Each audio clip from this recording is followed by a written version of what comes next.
ஆண்டவராய் இயேசு கிறிஸ்துவின் இனிய நாமத்தில் உங்கள் மத்தியிலே தேவனுடைய வார்த்தைகளை நான் கொண்டு வந்திருக்கிறேன். தேவனுடைய வார்த்தைகள் இன்றைக்கு என்னென்று கேட்டால் விழித்திருங்கள் என்ற வார்த்தைகளில் வந்திருக்கிறேன். விழித்திருங்கள் என்று சொல்லி சொன்னால் ஆண்டவர் அநேக இடத்துல உங்களுக்கு வேதத்திலே கற்று தந்திருக்கிறார். விழித்திருங்கள் விழித்திருங்கள் விழித்திருங்கள் என்று சொல்லி தந்திருக்கிறார். கனியற்ற அந்தகார கிரிகளை விட்டு விழித்திருக்க வேண்டியவர்களாக இருக்கிறோம். கனியற்ற வாழ்க்கை என்றால் எல்லாத்துக்கும் தான். பழக்க வழக்கத்தில், செயல்பாடுகளில், மற்றது ஆத்தும ஆதாயத்தில், எல்லா காரியங்களிலும் அன்பு வேண்டா என்ன? அது ஒரு கனி, அன்பின் கனி, சமாதானம் கனி. அது எல்லாம் நற்பழக்க வழக்கங்களுக்குள்ள இருக்கிறதெல்லாம் நற்கனிகளாக இருக்கிறபடியால் ஆண்டவர் நமக்கு இந்த விழித்திருக்கிறதை கொண்டு இந்த வேதத்தில் நாங்கள் விழித்திருக்க வேண்டும் என்றதை வாசித்து நாங்கள் பார்க்கும்போது தான் நாங்கள் கனியற்ற அந்தகார கிரியலுக்குள்ள இருக்கிறோமா இல்லையா என்பது எங்களுக்கு தெரிய வேண்டி வருகிறது. இப்போ நான் ஒரு விசை ஜெபம் பண்ணி என்னென்று கேட்டால், நான் இன்றைக்கு இந்த வார்த்தையை கொடுக்கறதுக்கு காரணம் என்னென்று கேட்டால், நான் லண்டனுக்கு போகிறபடியாக நான் இந்த வார்த்தைகளை திருப்பி நான் வந்து கொடுக்க இல்லாதனால ஞாயிற்றுக்கிழமை நான் அங்கே நிற்கிறபடியாக நான் கொடுக்கறதுக்கு கத்தற்ற காரியத்தில் நான் எதுலேயுமே ஒரு காரியம் செய்ய வெளிக்கிட்டேன்னு சொன்னால் அந்த காரியத்தில் நான் தடை செய்ய மாட்டேன். எப்படியாவது அது முதல் நாளோ மறுநாளோ கொடுத்துட்டு போயிடுவேன். ஏன்னு கேட்டால் எனக்கு தேவை ஆண்டவருக்கு முக்கியமான இடம் கொடுக்க வேண்டும். ஏன்னு கேட்டால் அவர் நம்ம படைச்சவர் இல்லையா? நம்ம எங்கே இருந்து தூக்கினாருன்னு நாம் நினைக்க வேணும் இல்லையா? அப்போ நம்ம நினையாமல் இருந்தோம்னு சொன்னால் அது தப்பு. அப்போ அதனால் நாங்கள் இங்கே பார்க்குறோம் என்னென்னு கேட்டால், எபேசியர் 5 நான் பார்க்க போகிறேன். ஒரு விசை நான் ஜெபம் பண்ணி போட்டு எபேசியருக்கு நான் போகிறேன்.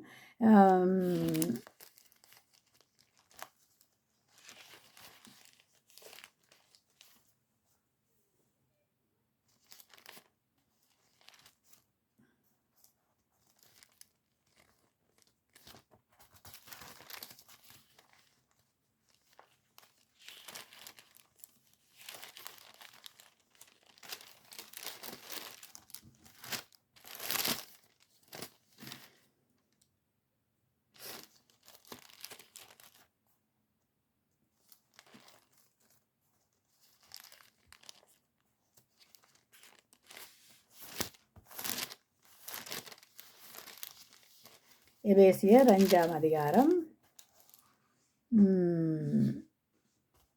எபேசியர் 5ஆம் அதிகாரம் 10ஆம் வசனத்திலிருந்து 10ஆம் வசனத்திலிருந்து வாசிப்போம். 9ஆம் அதிகாரத்திலிருந்து வாசிப்போம். அப்படியே வாசிக்கிறதுக்கு முன்னம் ஒரு சின்ன ஒரு ஜெபம். என்னென்னு கேட்டால் ஜெபம் முக்கியம் இல்லையா? அதனால் நாங்கள் அந்த ஜெபத்தின்படி போவோம் என்றால் தடைகள் எல்லாம் உடைக்கிற தேவனாக இருக்கிறார். தகப்பனே, உமக்கு நாங்கள் நன்றி சொல்லுகிறோம். ஆண்டவரே, நாங்கள் நினைப்பதற்கும் வேண்டுவதற்கும் அதிகமாய் கிரியை செய்கிற ஆண்டவராய் இயேசு கிறிஸ்துவே, பிதாவே, பரிசுத்த ஆவியானவரே, மூவரும் ஒருவராய் இருக்கிறவரே, உமக்கு ஸ்தோத்திரம் ஐயா. நன்றி செலுத்துகிறோம் ஆண்டவரே, இந்த வார்த்தைகளை தந்ததற்காய் உமக்கு நன்றி அப்பா. வார்த்தை ஒவ்வொன்றும் ஆண்டவரே உம்மிடத்திலிருந்து வருகிறது ராஜா. நீங்கள் பேசுங்க, நான் அல்ல, என் ரத்தம் அல்ல, என் மாம்சம் அல்ல, தேவ ஆவியானவர் பேசும்படியா சுபிக்கிறேன் ஆண்டவரே. ஐயா, நீங்கள் பாவத்தை குறித்து, நீதியை குறித்து, நியாய தீர்ப்பை குறித்தும் கண்டித்து உணர்த்துகிற தேவன். அதே போல விழிப்புணர்வை கொடுத்து ஆண்டவரே சொல்லியிருக்கிற தேவன் அப்பா. நீங்கள் எங்களை விழிப்புள்ளவர்களாய் எங்களை நடத்த வேண்டும் என்று நாங்கள் மன்றாடுகிறோம் ஆண்டவரே. கேட்கிற ஒவ்வொரு பிள்ளைகளும் விழித்திருப்பார்களாக சுவாமினி. காலங்கள் பொல்லாதா இருக்கிறபடியால் கர்த்தருடைய வேதம் ஆண்டவரே எங்களுக்குள்ளே ஆண்டவரே விழிப்புணர்வை தரும்படியா ஜெபிக்கிறோம் ஆண்டவரே. உம்முடைய கரத்திலே நாங்கள் ஒவ்வொருவரையும் ஒப்புக் கொடுக்கிறோம். கர்த்தர் பேசும்படியா ஜெபிக்கிறேன், கர்த்தர் இடைப்படும்படியா ஜெபிக்கிறேன். நான் அல்ல, என் ரத்தம் இல்லை ஆண்டவரே, நீங்கள் பேச வேண்டும் என்று மன்றாடுகிறேன் இயேசு கிறிஸ்துவின் நாமத்தில். இன்றைக்கு நாங்கள் பார்க்கிறோம், கனியற்ற அந்தகார ஆவியின் கனியற்ற அந்தகார கிரியலுக்கு உடன்படாமல் கனியற்ற வாழ்க்கை. தேவனுக்குள்ள இருந்தால் கனியுள்ள வாழ்க்கை வாழுவோம். தேவனுக்குள்ள இருக்கிறோம் என்று சொல்லியும் வெளிச்சத்தில் இருக்கிறவன் சொல்லியும் இருளிலே நடக்கிறவனும் இருக்கிறான். அப்போ இருளிலே நடக்கிறவன் கனியற்ற அந்தகார கிரிகளை செய்கிறான். அப்போ நாங்கள் இங்கே பார்க்கிறோம் என்னென்னா, கனியற்ற அந்தகார கிரிகளை செய்கிறவர்களை கடிந்து கொள்ள வேணுமா? கனியற்ற அந்தகார கிரியலுக்கு உடன்படாமல் அவைகளை கடிந்து கொள்ளுங்கள். அப்போ மற்ற கனியற்ற வாழ்க்கைகளுக்கு உடன்படாமல் இருக்கிறவர்களை கடிந்து புத்தி சொல்ல வேண்டும். கடிந்து கொள்ளுதல் இருக்க வேண்டும். அப்போ கனியற்ற வாழ்க்கை நாங்கள் வாழக்கூடாது. அது நீங்கள் கடிந்து புத்தி சொல்லவர்களா? இது யாருக்கு ஆண்டவர் எழுதியிருக்கிறாரு? எபேசு சபையில் இருக்கிறவர்களுக்கு எழுதியிருக்கிறாரு.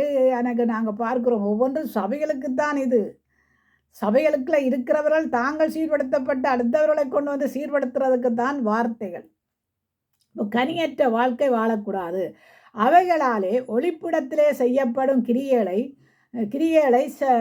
சொல்லுகிறதும் அவலட்சணமாயிருக்கிறதே. அப்போ நீங்கள் என்ன செய்கிறீங்க? ஒளிப்பிடங்களில் அதை செய்கிறீர்கள். கனியற்ற அந்தகார கிரியைகளை ஒளிப்பிடங்களிலும் செய்கிறீர்கள். அது அவலட்சணமாயிருக்கிறதே. அவலட்சணமாயிருக்கிறதே. அப்போ நாங்கள் அப்படிப்பட்ட காரியங்களை செய்யக்கூடாது. கனியுள்ள வாழ்க்கை வாழ வேண்டும். கனி எப்படி? துதிக்கிறது கனி. துதிக்கிறவனுக்குள்ள என்ன இருக்கணுமாம்? கனி இருக்கணும். நல்ல கனி இருக்கணும். நல்ல பேச்சில், செயலில், சிந்தனையில், நடத்தைகளில். நாங்கள் கடிந்து கொள்ளும் போது என்ன சொல்லுவார்கள் என்று கேட்டால், இவர்கள் யாரு? இவர்கள் வாயாடிகள். நீங்கள் எப்படிப்பட்ட காரியங்களை நீங்கள் சுத்தமாத்து விட்டாலும் நல்லவர்களையும் கெட்டவர்களையும் ஆண்டவர் தான் காண்கிறாரு. அதனால தான் அவர் சொல்கிறாருன்னா, கனியற்ற அந்தகார கிரியைகளுக்கு அவலட்சணமாய் நடக்கிறவர்களுக்கு நீங்கள் என்ன செய்யணுமா? கடிந்து ஊற்றி சொல்ல வேண்டியவர்களாக இருக்கிறீர்கள். அவைகள் எல்லாம் கடிந்து கொள்ளப்பட்டு வெளிச்சத்தினாலே வெளியரங்கமாகும். எதனாலேயா வெளியரங்கமாகும்? இவர்கள் செய்கிற காரியங்கள், இவர்கள் செய்கிற பழக்க வழக்கங்கள், கனியற்ற வாழ்க்கை வாழும்போது அது வெளிச்சத்திலே இருந்து வெளியரங்கமாய் கொண்டு வரப்படுகிறது. அதனால் ஆண்டவர் சொல்கிறார், வெளியரங்கமாகாத ரகசியம் அல்ல, வெளிக்கு வராத மறைபொருளும் அல்ல. நீ இருளிலே நடத்துறதை ஆண்டவர் வெளிச்சத்துக்கு கொண்டு வருவார். அப்படிப்பட்ட வாழ்க்கைகளை விட்டு நாங்கள் மனம் திரும்ப வேண்டியவர்களாயிருக்கிறோம். அதனாலே தூங்குகிற நீ விழித்து மரித்தோரை விட்டு எழுந்துரு. நான் போன அன்றைக்கு உங்களுக்கு பிரசங்கம் பண்ணும்போது சொன்னான் என்னென்று கேட்டால் செத்தவர்களை உயிர்ப்பிக்க சொல்கிறார் ஆண்டவர். சபைக்கு சொல்கிறார், வெளிப்படுத்தல. சாகிறவர்களா இருக்கிறவர்களை நீ என்ன செய்யணுமா? உயிர்ப்பிக்க வைக்க வேணும். அப்போ இங்கே நாங்கள் பார்க்கிறோம் என்னென்று கேட்டால், தூங்குகிற நீ விழித்து மரித்தோரை விட்டு எழுந்திரு. யார் மரித்து போய் கிடக்கிறார்கள்? சபையிலே மரித்து போய் கிடக்கிறார்கள். நீ தூங்காத, நீ விழித்திரு, மற்றவர்களை விழிப்புக்கு கொண்டு வா. இப்போ நான் ஒரு உதாரணத்துக்கு கேட்குறேன். நான் மட்டும் ஜெபித்தா போதாது. ஏனென்று கேட்டால், ஏன் ஆண்டவர் குடும்ப ஜெபம் என்று வைக்கிறாரு? ஏன் பிள்ளைகளுக்கு தனிப்பட்ட ஜெபம் என்று வைக்கிறாரு? ஏன் சபையிலே உவாச கூட்டத்து ஜெபம் என்று வைக்கிறாரு? ஏன் விழிப்பாராதனை ஜெபம் என்று வைக்கிறாரு? எல்லாம் தேவனுக்கு பிரியமாக நடக்க வேண்டும். அதற்கு பிரியமில்லாமல் நாங்கள் நடந்து கொண்டு நாங்கள் எதில் இருக்கிறோம்? கனியற்ற அந்தகார கிரியைகளுக்குள்ள கிடக்கிறோம். கனியற்ற வாழ்க்கை வாழக்கூடாது. கனியுள்ள வாழ்க்கை வாழ வேண்டும். ஆதலால் தூங்குகிற நீ விழித்து மரித்தோரை விட்டு எழுந்திரு. எதில மரித்து போய் கிடக்கிறாய்? மரித்தோரை விட்டு எழுந்திருந்து கண்டித்து புத்தி சொல்லு. கடிந்து புத்தி சொல்லு. அது உன் பிள்ளையா இருந்தா என்ன, யாரா இருந்தா என்ன, எவர்களா இருந்தா என்ன, கடிந்து புத்தி சொல்லு. உனக்கு ஒரு நியாயமும் பிள்ளைக்கு ஒரு நியாயம் என்று வைக்கக்கூடாது. எல்லாருக்கும் ஒரே நீதி, ஒரே நியாயம். நீ மட்டும் பரலோகத்துக்கு போதாது. உன்னை ஒரு தூதனா எடுத்ததற்கு காரணம் என்னன்னு கேட்டா, மற்றவனையும் பரலோக ராஜ்யத்துக்கு கொண்டு போறதுக்காகத்தான் ஆண்டவராய் இயேசு கிறிஸ்து இந்த பூமிக்கு வந்தார். அதே மாதிரி 12 அப்போஸ்தலரையும் தெரிந்து கொண்டது மற்றவர்களை பரலோகத்துக்கு கொண்டு போக. நீ பரலோகத்துக்கு வந்தா மற்றவனை என்னத்துக்காக? அது மற்றவன் விசுவாசியாயிருந்தான ஊழியக்காரனா இருந்தாலும் அது அவனுக்கு கொடுத்த காரியங்கள். ஆனால் மேப்பனுக்கு கொடுத்த காரியம் என்னன்னு கேட்டா, உன்னுடைய ஆடுகளில் ஒன்றையும் நீ இழந்து போகக்கூடாது. அதனாலதான் ஆண்டவராய் இயேசு கிறிஸ்து சொன்னார், என்னுடைய ஆடுகளை நான் ஒன்றையும் இழந்து போக மாட்டேன். என்னுடைய ஆடுகள் எதுக்கு செவி கொடுக்குமாம்? இந்த வார்த்தைகளுக்கு செவி கொடுக்கும். செவி கொடுக்கிற வார்த்தை இது.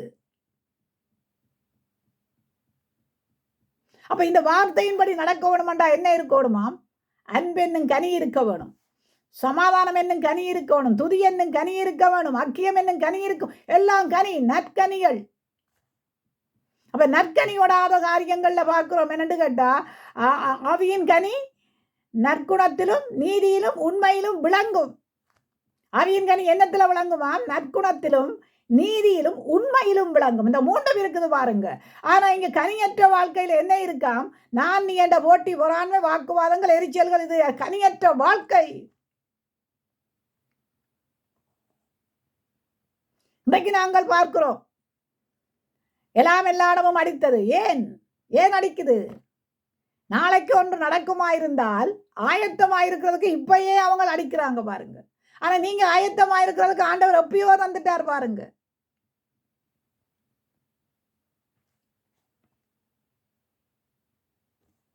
அப்ப இங்க இந்த பூமியில நாங்கள் ஒரு ஒரு யுத்தத்துக்கோ என்னத்துக்கோ நாங்கள் ஆயத்தப்பட வேணுமா இருந்தால் ஆண்டவர்கிட்ட போறதுக்கு எப்படிப்பட்ட ஆயத்தம் நமக்குள்ள வேணும்?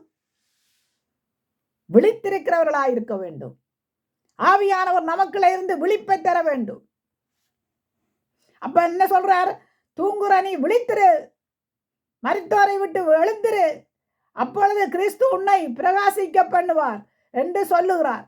ஆனபடியினால் நீங்கள் ஞானமற்றவர்களாய் போல நடவாமல் ஞானம் உள்ளவர்களைப் போல கவனமாய் நடந்து கொள்ள பார்த்து கொள்ளுங்கள். விழித்திருக்கிற நீ மற்றவனையும் விழிக்க செய்வாய், விழுந்திருக்கிற நீ மற்றவனையும் விழுத்துவாய். அப்ப தேவனுடைய வார்த்தைகள் என்னவாம்? இருபுறமும் கருக்குள்ள வட்டியம் பாருங்க. அவர் நல்ல கனியையும் காண்பிக்கிறார், கெட்ட கனியையும் காண்பிக்கிறார், அங்க கனியற்ற வாழ்க்கையையும் காண்பிக்கிறார். மேல 9ஆம் வசனத்துல ஆவியின் கனி சகல நற்குணத்திலும் நீதியிலும் உண்மையிலும் விளங்கும். நற்குணசாலி என்றா என்னங்கோ? நல்ல மனுஷரோடு மற்ற மனுஷரோடு நல்ல பேசுறது, பழக்க வழக்கத்தில் அன்பில் அவங்களோட சமாதானம் பண்றது நற்குணசாலி. அவர் நற்குணசாலி. மற்றவர்களோடு பேசுறதுல எல்லாத்திலையும் அவனுக்குள்ள அன்பு இருக்கும், உண்மை இருக்கும். மனைவிக்காக போய் சொல்ல மாட்டான், கணவனுக்காக போய் சொல்ல மாட்டாங்கள், பிறருக்காக போய் சொல்ல மாட்டாங்கள், அடுத்தவன்ற காரியத்துல போய் சொல்ல மாட்டாங்கள். அதை கடிந்து கொள்ளுவார்கள்.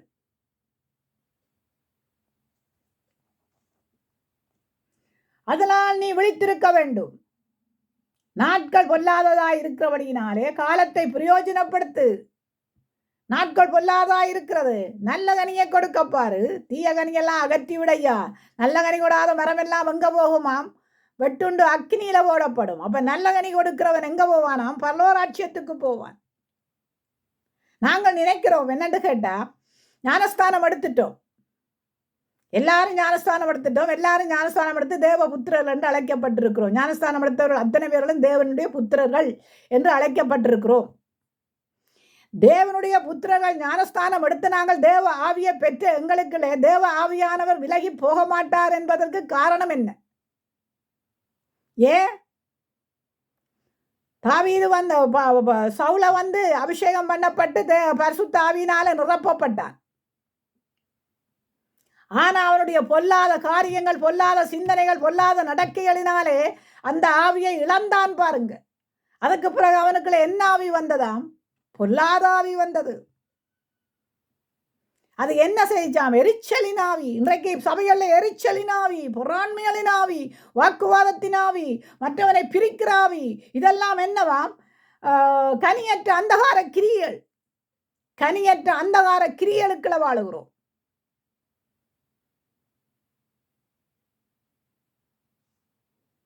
இதுதான் சவுலுக்கு இருந்த ஆவி. ஆனா தாவீது பிழையை செய்துட்டு அவன் என்ன செய்கிறான் என்று கேட்டால், ஆண்டவரே நான் புல செய்தேன், நான் அல்லவா அதை பிழையை செய்தேன், என் ஜனங்களையே நீர் அழிக்கிறீர். அதற்கு 3 காரியங்களை ஆண்டவர் வைத்தாரு. பஞ்சங்களை வைத்தாரு, யுத்தங்களை வைத்தாரு. எது உனக்கு 3ல் 1 வேணும்? பலிப்பிடத்தை கட்டினான், தகன பலியிட்டான், பாவ நிவாரண பலியிட்டான். அதனாலே அவனுக்கு ஆண்டவர் மன்னிக்கிறவராயிருக்கிறார் பாருங்க. ஆடுகளை சரிவர நடத்த நினைத்தான். அதனால நான் ஆடுகளை மேய்க்கிறவன் தான் அவன் அரசனானான் என்று பார்க்கிறோம். தாவீது தவறு செய்யவில்லையா? செய்த தவறுகளை நாங்கள் உணர்ந்தால்தான் தேவன் எங்களை கொண்டு போவாரே ஒழிய அந்த பரிசுத்த ஆவியானவரை நாங்கள் துக்கப்படுத்தக்கூடாது. எதனால நீங்க துக்கப்படுத்துறீங்க? அவர் உள்ளுக்குள்ள இருக்கிறாரு. உனக்கு விழித்திருக்க முடியல. உனக்கு விழித்திருந்து மற்றவனை கனியுள்ள வாழ்க்கை வாழ்வதற்கு விடுகிறதுக்கு விருப்பம் இல்லை. கனியற்ற வாழ்க்கை வாழுகிறதுக்கு தான் விருப்பம். ஏன் பேதுரு ஆண்டவரோட தானே இருந்தான். அப்பொழுது அவங்களுக்கு பரிசுத்த ஆவியானவர் இல்லை. அதனால என்ன செய்தான்? மறுதளித்தான். யூதாஸ் என்ன செய்தான்? ஆண்டவரோடு தான் இருந்தான். ஏன்? ஆண்டவருக்கு இருந்த ஆவியானவர் அவங்களை நடத்தி கொண்டு தானே வந்தாரு.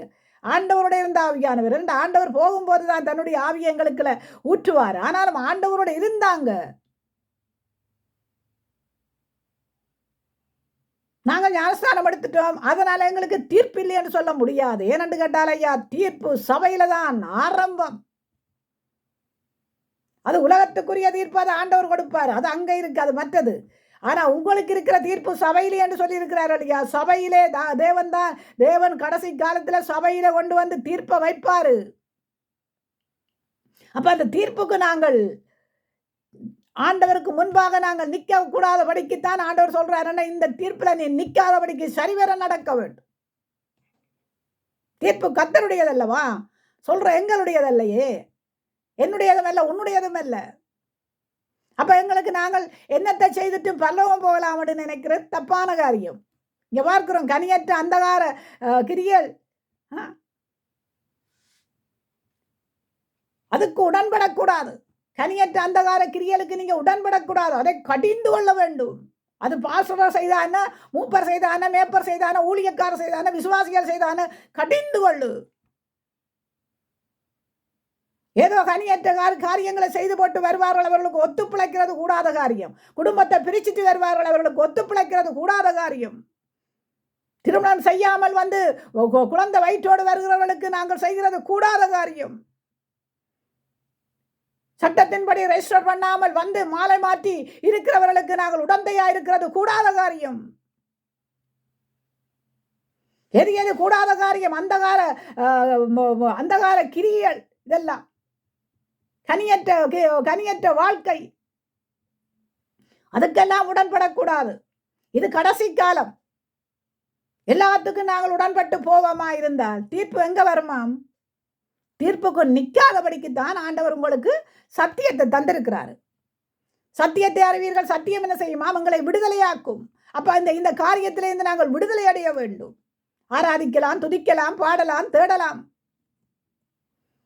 ஆனாலும் நாங்கள் எங்களுடைய மாம்சத்தின்படி நடப்போமாயிருந்தால், ஆவியானவர் நம்மை விட்டு போறது நமக்கு தெரியாது. சவுளை விட்டு போன ஆவியானவர் சவுளை விட்டு போனார், சவுளுக்கு தெரியாது. ஏன் அவனுடைய சால்வை கிழிகிறது, அவனுடைய ராஜ்யம் கிழிகிறது. சாமுவேல் சொல்றான், உன்னுடைய ராஜ்யத்தை கிழித்து விட்டார் கர்த்தர். அந்தகார கிரியைகள், அந்தகார வல்லமைகளுக்கு, துரத்தினத்தின் ஆவிகளுக்கு, கனியற்ற வாழ்க்கைகளுக்கு டங்கொடுக்காதீங்க.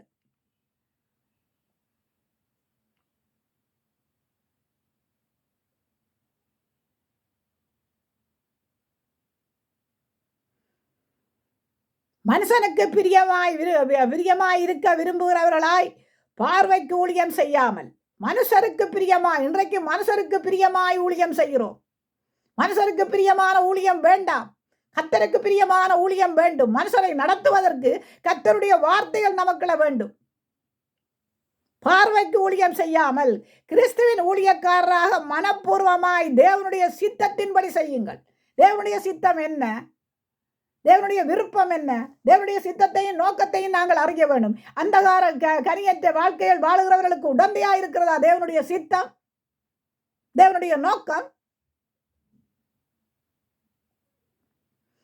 அப்படி என்ன விழுந்து போனவரெல்லாம் விழுந்து போனவரெல்லாம் கனியற்ற வாழ்க்கை வாழ்ந்தவன் தானே. அவங்களையெல்லாம் கொண்டு வந்து வச்சு நீங்கள் அதை அப்படியே நடத்தி கொண்டு போகலாமே. நீங்கள் உங்களுடைய காரியங்களில் நீங்கள் மௌனமாயிருக்கிறது, ஆனால் மற்றவங்களுடைய காரியங்களில் நீங்கள் என்ன செய்கிறீங்களா?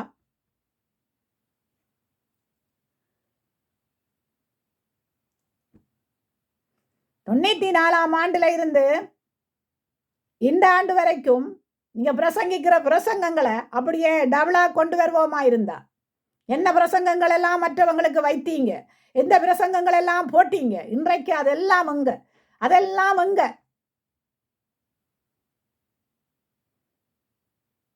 நாளுக்கு நாளா என்ன செய்கிறீங்களன்னு கேட்டா, சத்ருவுக்கு இடம் கொடுத்து கொண்டிருக்கிறீங்க.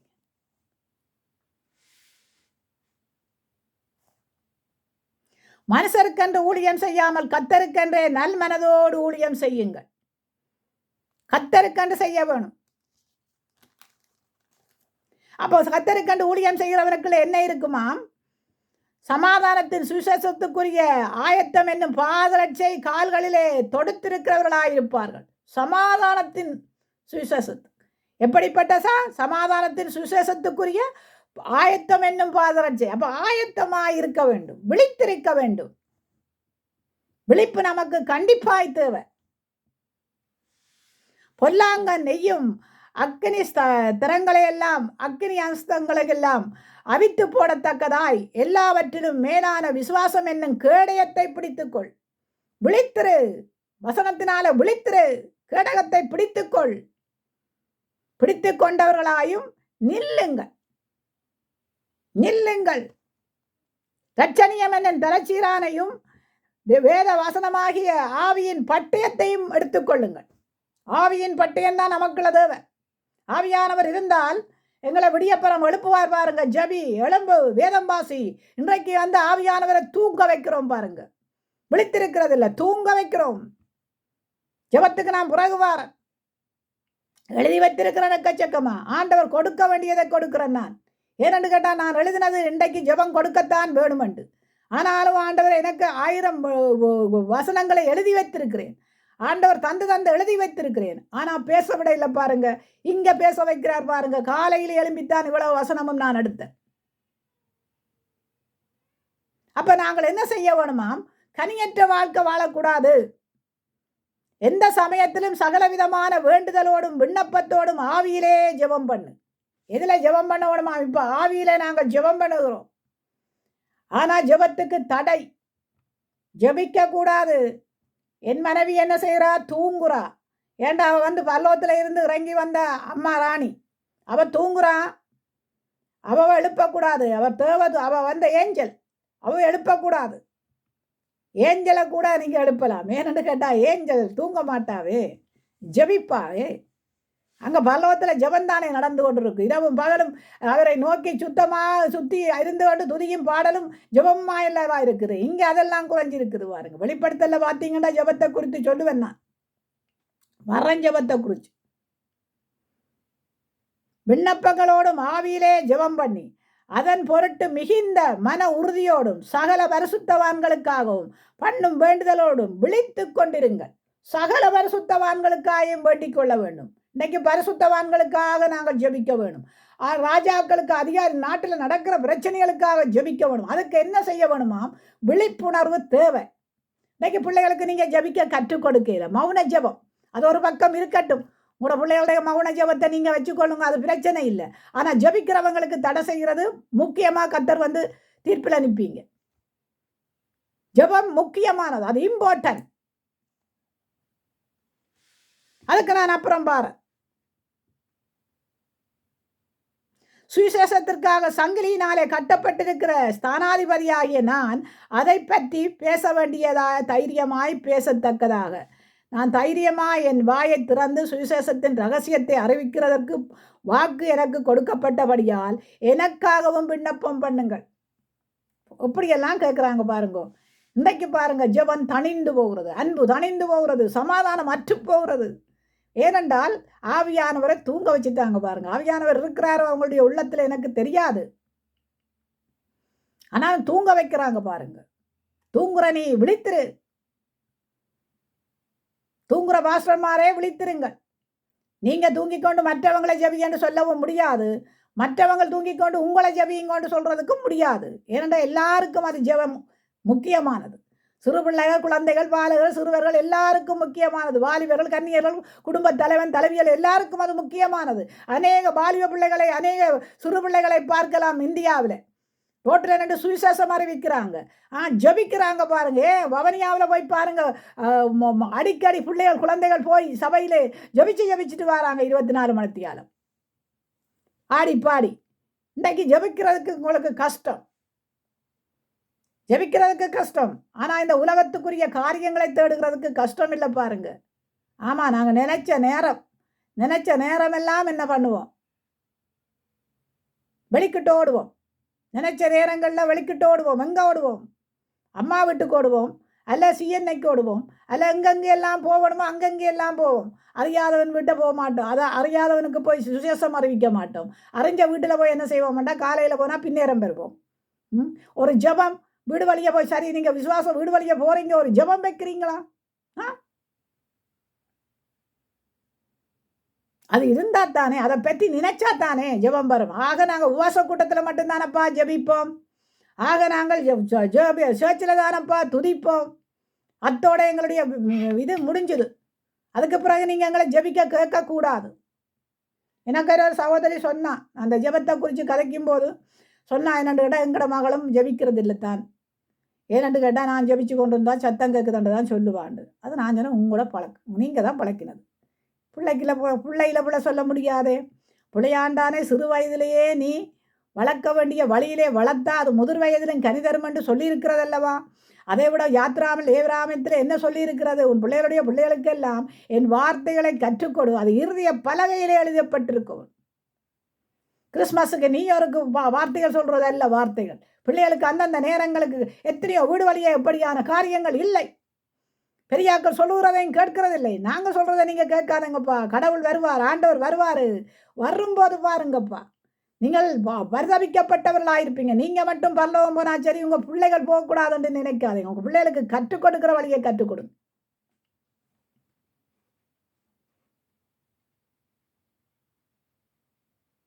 கற்றுக் கொடுக்காதெல்லாம் கற்றுக் கொடுக்கக்கூடாது. அதனால தான் ஆண்டவர் பிசாசின் நீங்கள் பிசாசின் தந்திரங்களோடு எதிர்த்து நிற்க திராணி உள்ளவர்களாகும்படி தேவனுடைய சர்வாயுதங்களை தரித்து கொள்ளுங்கள். ஏனெனில் மாம்சத்தோடும் இரத்தத்தோடும் துரத்தனங்களோடும் அதிகாரங்களோடும் பிரபஞ்சத்தின் அந்தகார லோகாதிபதிகளோடும் வான மண்டலங்களில் இருக்கிற பொல்லாத ஆவிகளின் சேனைகளோடும் நமக்கு என்ன இருக்காம்? போராட்டம். இந்த ஜெபத்துக்கெல்லாம் தடை யார் போடுறான்? போராட்டம். அப்போ இதுகளெல்லாம் என்ன செய்ய வேணுமா? விழித்திருக்காவிட்டால் இதுகளெல்லாம் நடக்கக்கூடியது இல்லை. ஆண்டவருடைய வார்த்தைகளை நாங்கள் கை கொள்ளுகிறவர்களாக இருக்கணும். ஆண்டவருடைய வார்த்தையிலே நடக்கிறவர்களாக இருக்க வேண்டும். ஆண்டவரிடத்தை சொல்றார் தானே, விழித்திருந்து ஜெபம் பண்ணுங்கள். மாம்சமோ பலவீனம் உள்ளதுதான், ஆவியோ உற்சாகம் உள்ளது. ஏன் சொல்றாரு? 12 அப்போஸ்தலருக்கும் சொன்னார் பாருங்க. மலையில போய் ஜெபிக்கும் போது ஆண்டவர் சொல்றாரு என்னன்னு கேட்டா, நீங்கள் நான் ஜெபிக்க போகிறேன், விழித்திருந்து ஜெபம் பண்ணுங்கள், நீங்கள் ஜெபம் பண்ணுங்கள் என்று சொல்லி போட்டு போகிறாரு. அவங்க ஜெபிக்க இல்லை, அவங்க தூங்குறாங்க. ஆண்டவர் வந்து பார்க்குறாரு, உங்களால் 1 மணி நேரமாவது எனக்காக விழித்திருக்க முடியவில்லையா? அப்போ ஆண்டவருக்காக உங்களுக்கு விழித்திருக்க முடியல. ஆனால் உங்களுடைய பிள்ளைகளுக்கு ஒரு வருத்தம் துன்பம் வந்த ஆஸ்பத்திரியில் கொண்டே போடும்போது 24 மணித்தியாலும் பாருங்கள் அந்த இடத்துல விழித்திருப்பீங்க. அல்லையன்னு சொன்னால் என்ன செய்வீங்கன்னா அந்த இடத்துல அதுக்கண்டு மட்டும் ஜெபம் பண்ணுவீங்க பாருங்க. ஓ கடுமையாக கிடக்கிறான், ஜெபிக்க வேணும். ஓ கடுமையாக இருக்கிறான். அது இல்லைங்க, நோயாளிகளுக்கு தான் வைத்தியம் தேவை, சுவமுள்ளவனுக்கு அல்ல என்றுட்டு இருக்கிறது இல்லை. சுவமுள்ளவனுக்கும் ஆண்டவர் தேவைதான், சுவம் இல்லாதவனுக்கும் தேவைதான். அதனால் நாங்கள் சுவமடைஞ்சிட்டோம், மற்றவனுக்கு தான் ஆண்டவர் என்று நினைக்கக்கூடாது. சதா காலங்களிலும் அவர் உயிரோடு இருக்கிறவர் எங்களுக்கு தேவை. நல்லவனுக்கும் தேவை, கெட்டவனுக்கும் தேவை, எல்லாருக்கும் தேவை. மனம் திரும்புறதான் நிச்சயம். தைரியமாய் நாங்கள் என்ன செய்கிறோம் என்று கேட்டால் தைரியமான காரியங்களை செய்விக்கிறோம்.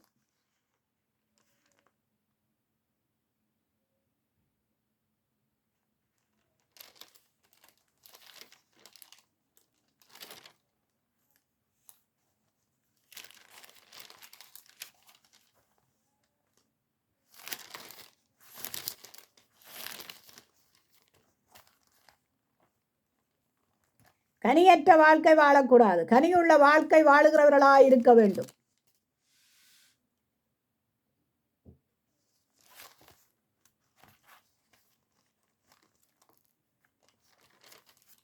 மத்தேயு 24, 40, 41 பார்ப்போம்.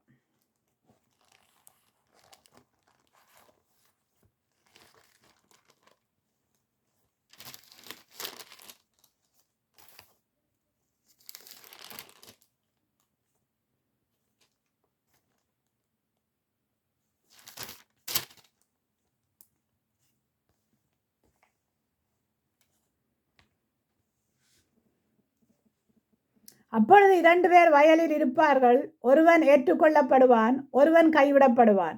2 ஸ்திரீகள் ஏந்திரம் அரைத்து கொண்டிருப்பார்கள், ஒருத்தி ஏற்றுக்கொள்ளப்படுவாள், ஒருத்தி கைவிடப்படுவாள். உங்கள் ஆண்டவர் இந்த நாளிலே வருவார் என்று நீங்கள் அறியாதிருக்கிறபடியால் விழித்திருங்கள். அப்போ பாருங்க, ஆண்டவர் வரும்போது வர்றதுக்கு முன்னம் என்ன செய்ய வேணுமாம்? ஒருத்தி விழித்திருக்கிறவள் என்ன செய்யாள்? எடுத்துக்கொள்ளப்படுவாள். விழித்திருக்காதவள் என்ன செய்வாள்? கைவிடப்படுவாள். விழித்திருக்கிறவர்கள் எடுத்துக்கொள்ளப்படுவார்கள், விழித்திருக்காதவர்கள் கைவிடப்படுவார்கள். ஒருத்தி ஏந்திரம் அரைச்சு கொண்டிருப்பாள், ஏந்திரம் அரைத்து கொண்டிருப்பார், 2 பேர் ஏந்திரம் அரைத்து கொண்டிருப்பார்கள். ஒருத்தி ஏற்றுக்கொள்ளப்படுவாள், ஒருத்தி கைவிடப்படுவாள் என்று அவள் உள்ளத்தினால விழித்து அவள் என்ன மாதிரி இருக்கிறாள் என்பதுதான் தெரிய வேண்டியது. சரியா? அதனால் உங்கள் ஆண்டவர் இன்ன நாளிலே வருவார் என்று நீங்கள் அறியாதிருக்கிறபடியால் விழித்திருங்கள். திருடன் இன்ன ஜாமத்திலே வருவான் என்று வீட்டஜமான் அறிந்திருந்தால் அவன் விழித்திருந்து தன் வீட்டை கண்ணமிடுவான் என்று அறிவீர்கள் அல்லவா? அப்போ திருடன் வர்றதை தெரியும் தானே உங்களுக்கு? ஆண்டவர் வருகிற நாளையே சொல்ல மாட்டார். அவர் தேவன் ஒருவரை தவிர வேறொருவரும் அறியான். ஆண்டவர் யாருக்கு வெளிப்படுத்துகிறாரோ அவனை தவிர வேறொருவரும் அறியார்கள். இன்றைக்கு நாங்கள் சொல்லுகிறோம், அங்கே வந்துட்டாரு, இங்கே வந்துட்டாரு, இங்கே வந்துட்டாரு, இந்த யுத்தம் நடக்குது, அதெல்லாம் நடக்கும் ஐயா. நடக்க வேண்டிய நேரத்தில் எல்லாம் நடந்துதான் ஆகும். யுத்தம் என்று ஒன்று இருந்தால், சுனாமி என்று ஒன்று இருந்தால், சூறாவளி என்று ஒன்று இருந்தால், பூமி அதிர்ச்சி என்று ஒன்று இருந்தால், என்ன அநியாயம் அக்கிரமம் என்று ஒன்று இருந்தால் அதுக்கு ஒரு முடிவு ஒன்று இருக்குது. அது தேவனாலே தான் ஆகும். அதுக்கு ஒரு முடிவு இருக்கு இல்லையா? அதுக்கு ஒரு சொல்யூஷன் இருக்கு இல்லையா? அது அவராலான் முடியும். அவர் எப்போ வருவேன் என்று அவர் காத்திருக்கிறவர். ஏன் காத்திருக்கிறாராம்? நான் வருவேன் என்ன அவர் தாமதிக்கிறார் என்று சொல்லுகிறார்களே, ஏன் தாமதிக்கிறார் என்று பாருங்க. அறிவில்லாத ஜனங்கள் நினைக்கிறதில்லை. ஏன் அவர் தாமதிக்கிறார்? என் ஜனங்கள், யாருடைய ஜனங்களாம்? ஆண்டவருடைய ஜனங்கள் மனம் திரும்ப வேணும்.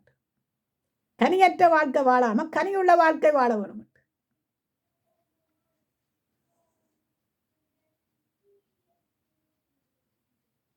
நீங்கள் நினையாத நாளிலே மனுஷகுமாரன் வருவார், அதனால் நீங்கள் ஆயத்தமாயிருங்கள். அப்போ எப்படி இருக்கணுமா? விழித்திருக்க வேண்டும். ஆயத்தம் என்றது என்ன? எண்ணெயும் தீவட்டியும். நான் 10வது உங்களுக்கு 25ஆம் அதிகாரத்தில் வாரம் நான் பாருங்க. 25ஆம் அதிகாரம் 1ஆம் வசனத்திலிருந்து வாசிப்போம். அப்பொழுது பரலோராஜ்யம் தன் தீவட்டிகளை பிடித்து கொண்டு மணவாளனுக்கு எதிர்கொண்டு போக புறப்பட்ட 10 கன்னியலுக்கு ஒப்பாயிருக்கிறது. 10 கன்னியல் எங்கே இருக்கிறார்களாம்? சபையில். இன்றைக்கு சபையில் தான் இருக்கிறீங்க. கனியற்ற வாழ்க்கை வாழ்கிறவர்களும் இருக்கிறீங்க, கனி உள்ள வாழ்க்கை வாழ்கிறவர்களும் இருக்கிறீங்க. அதை அறிந்து கொள்வதெல்லாம் பரிசுத்த ஆவியானவர் தான் அறிந்து கொள்வார். யாருடைய வாழ்க்கையில் கனி இருக்கிறது, யாருடைய வாழ்க்கையில் கனி இல்லாமல் இருக்கிறது, அது ஆண்டவர் தான் அறிந்து கொள்வார். அவர்களில் 5 பேர் புத்தி உள்ளவர்களும் 5 பேர் புத்தி இல்லாதவர்களும். இன்றைக்கு பாருங்க, புத்தி உள்ளவர்களும் சபையில் இருக்கிறார்கள், புத்தி இல்லாதவர்களும் இருக்கிறார்கள். அப்போ புத்தி இல்லாதவர்களுக்கு நாங்கள் என்ன கொடுக்க வேணுமா? இதை கொடுத்து, அதான் சொல்றாரு என்னன்னு கேட்டா, கடிந்து புத்தி சொல்லு, கூப்பிட்டு வச்சு புத்தி சொல்லு, இது செய்யறது தப்பு. உங்களுக்கே பயம். ஏன் பயம்? புத்தி சொல்றதுக்கு ஏன் பயம்? புத்தி சொல்றதுலேயே ஒரு இது இருக்குது. ஆனால் இந்த காலத்தில் பிள்ளைகளுக்கு புத்தி சொல்ல போனீங்கன்னா கோபம்தான் வரும். அதாவது இந்த ஐரோப்பியாவில் இருக்கிற பிள்ளைகளுக்கு புத்தி நீங்கள் சொல்ல போனால், எல்லா பிள்ளைகளையும் நான் சொல்ல மாட்டேன், நல்ல பிள்ளைகளும் இருக்கிறார்கள், நல்ல தாய் தகப்பன்மாரும் இருக்கிறாங்க, பிள்ளைகளை நல்ல வழியில் வளர்க்குறவர்களும் இருக்கிறார்கள். ஆனால் இந்த முரட்டாட்டம் பிடிக்கிற பிள்ளைகள் பாருங்க, அதுகளுக்கு புத்தி சொல்கிறது முடியாது. ஏன்னு கேட்டால் அது அவங்க அம்மா அப்பா அவங்க வளர்க்குற வளர்ப்பு, கர்த்தருடைய வார்த்தையில் வளர்த்தால் அந்த பிள்ளைகள் அந்த வார்த்தைகளுக்குள்ளே நடந்து கொண்டு போகும்போது நான் செய்கிறது தப்பு, நான் செய்கிறது பிழை, நான் கனி கொடுக்காதவள் என்று உணரும்.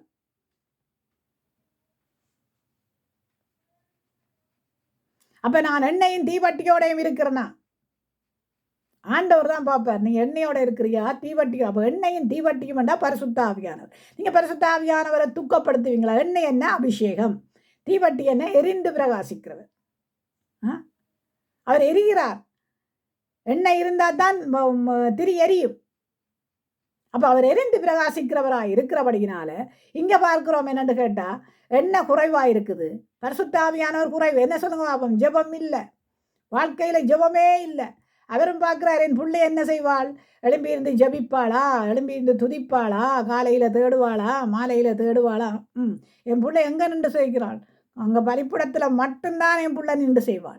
ஏனாண்டு கேட்டால் வீட்டில் ஜபிக்கிறது இல்லை, வெளியில் ஜபிக்கிறது இல்லை, வீடு வழியாக ஜபிக்கிறது இல்லை, வீடு வழியாக்கியம் இல்லை, சமாதானம் இல்லை, ஒற்றுமை இல்லை. இங்கே எரிந்து பிரகாசிக்கிறாள், இன்னொருத்தி எரியாமல் பிரகாசிக்கிறாள். எப்படி? மங்கி கொஞ்சம் எண்ணெயோட, கொஞ்சம் அபிஷேகம்தான். ஏன்டா இருந்த அபிஷேகத்தையெல்லாம் நாங்கள் என்ன செய்கிறோம்? இழந்து போடுறோம். அப்போ இந்த இழந்து போன அபிஷேகம் எரியப்பட வேணுமா? இருந்தால் என்ன செய்கிறதாம்? என்ன செய்யணுமா? கடிந்து புத்தி சொல்லு, கடிந்து புத்தி சொல்லு. அப்போ இங்கே நாங்கள் பார்க்கிறோம், ஞானம் உள்ளவர்கள், ஞானம் இல்லாதவர்கள். ஞானமுள்ளவர்கள் எப்படி இருக்கிறார்களாம்? ஆவியினாலே நடத்தப்படுகிறார்கள், எரிந்து பிரகாசிக்கிறார்கள். அப்பா, மற்றவர்களுக்கு பிரகாசம் கொடுக்க வேண்டும் என்று எரிந்து பிரகாசிக்கிறார்கள். மற்றவர்களுக்கு பிரச்சனை கொடுக்க வேண்டும் என்று எரிந்து பிரகாசிக்கிறதுக்கு ஆவியானவர் வந்தாரு. இன்றைக்கு மாத்தாள், மரியாள், சூசன்னாள் ஆண்டவரோட இருந்து ஊழியம் செய்தாங்க. பாருங்க எப்படி ஊழியம் செய்தாங்க. அவருடைய மரண வரையந்தம் அவருடைய இடத்துக்கு போனாங்க. மேல் வீட்டில் வந்திருந்து ஜெபம் பண்ணினாங்க. ஆவியானவர் அக்கினியாய் வந்து அப்படியே வந்து இறங்கினார். அக்கினி நான் உடையவர்களாய், அக்கினி நான் உள்ளவராய் அப்படியே வந்து காற்றாய் இறங்கினார். பாருங்க, இன்னைக்கு நீங்கள் எரிந்து பிரகாசிக்கிறீங்களா? மங்கி மங்கி எறிகிறீங்களா? இல்லை மங்காம எறிகிறீங்களா? மங்கி மங்கி எறிகிறவனுக்கும் மங்காம எறிகிறவனுக்கும் வித்தியாசம் தெரியும். ஏன்டா ஆவியானவர் உணர்த்துவார். பாருங்க, இங்கே பாருங்க, உணர்த்துறார். பாருங்க, புத்தியுள்ளவர்கள் தங்கள் தீவட்டியை எடுத்துக்கொண்டு போனார்கள், எண்ணெயையோ கூட கொண்டு போக புத்தி இல்லாதவர்கள் தங்கள் தீவட்டிகளை எடுத்துக்கொண்டு போனார்கள், எண்ணெயையோ கூட கொண்டு போகவில்லை. எண்ணெய் என்னவாம்? அபிஷேகம். அப்போ அந்த அபிஷேகத்தோடு அவர்கள் போக இல்லை. அவருடைய வெளிச்சம், அவருடைய மாம்சத்தின் வெளிச்சத்தோடு போகிறாங்க. அப்போ இங்கே என்ன செய்கிறது? அபிஷேகம் இல்லை என்று சொன்னால் நடத்தப்பட முடியாது. அபிஷேகம் நமக்குள்ள இருந்தால் தான் அவர் எங்களை நடத்தி கொண்டு போவார். அபிஷேகம் இல்லாத இடத்த அது ஏனோ தானோ ஒன்று நடக்கிற காரியம். இன்றைக்கு பாருங்க, இன்றைக்கு நீங்கள் போய் சொல்ல கற்றுக் கொடுக்க தேவையில்லை. கற்றுக் கொடுக்க தேவையில்லை. நீங்கள் போய் சொல்கிறதுக்கு சந்தர்ப்பத்துக்கு ஏற்ற போய் வரும். நீங்கள் போய் சொல்கிறதுக்கு அதுக்கு கற்றுக் கொடுக்க தேவையில்லை. மற்றவனை பிரிக்கிறதுக்கு கற்றுக் கொடுக்க தேவையில்லை. அம்மா அப்பா கற்றுக் கொடுக்க வேண்டியது அது அம்மா கற்றுக் கொடுக்குறாவோ அப்பா கற்றுக் கொடுக்குறாரு, அது நமக்கு தேவையில்லை. ஆனாலும் விந்தின் வழியோ விதைச்சவன் தன் வழியோ உண்டு. நீ நல்ல விதையை விதைச்சா தான் உன் பிள்ளையும் நல்ல விதையை விதைக்கும். நீ கெட்ட விதையை விதைத்தா அது பிள்ளையும் கெட்ட விதையைத்தான் விதைக்கும். அதுக்கு தெரியாது இல்லையா நல்ல விதை எது கெட்ட விதை எதுண்டு? அப்போ நான் கற்றுக் கொடுத்தா தானே எனக்கு தெரியும், என் பிள்ளைக்கு தெரியும் கற்றுக் கொடுத்தா. இன்றைக்கு கற்றுக் கொடுத்த பிள்ளைகளும் எத்தனை பேர் பின்வாங்கி போனாங்க. அதுக்காக நீங்கள் அது பிள்ளைகள் கற்றுக்கொள்ள இல்லை, அதுகளுக்கு கீழ்ப்பை தண்டலை இல்லை, அதுகளுக்கு கடிந்து புத்தி சொல்லி அந்த இடத்திலேயே வைத்துக்கொள். ஆடுகளில் ஒன்றையும் நீ இழந்து போகாத. ஆடுகளுக்கு நீ நல்ல பதார்த்தமான வார்த்தைகளை கொடு, கூப்பிட்டு வைத்துக் கொடு, இருத்தி வைத்துக் கொடு, அன்பாய் கொடு, சமாதானமாய் கொடு, அக்கியமாய் கொடு.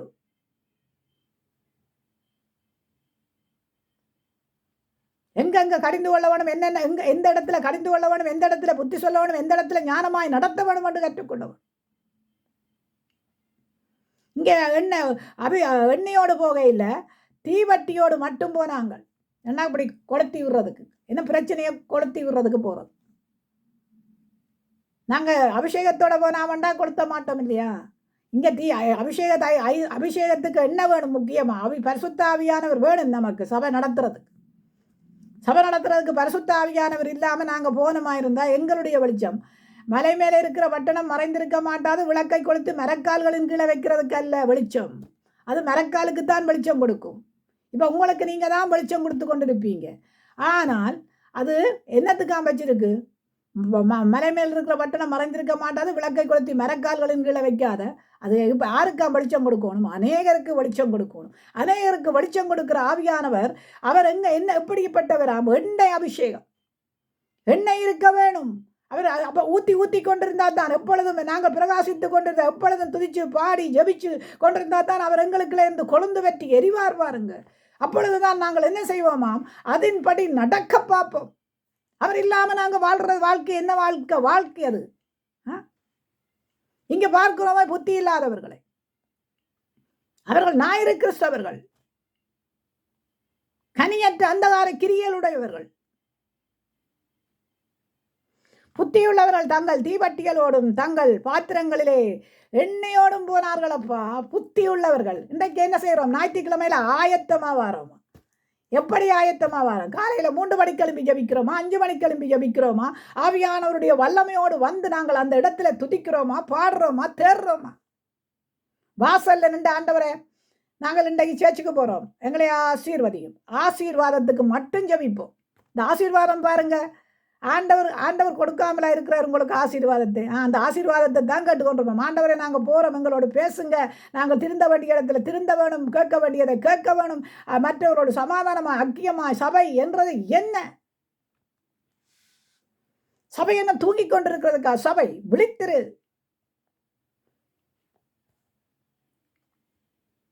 நீ எழும்பி பிரகாசித்தா தானே மற்றவனும் எழும்பி பிரகாசிப்பான்.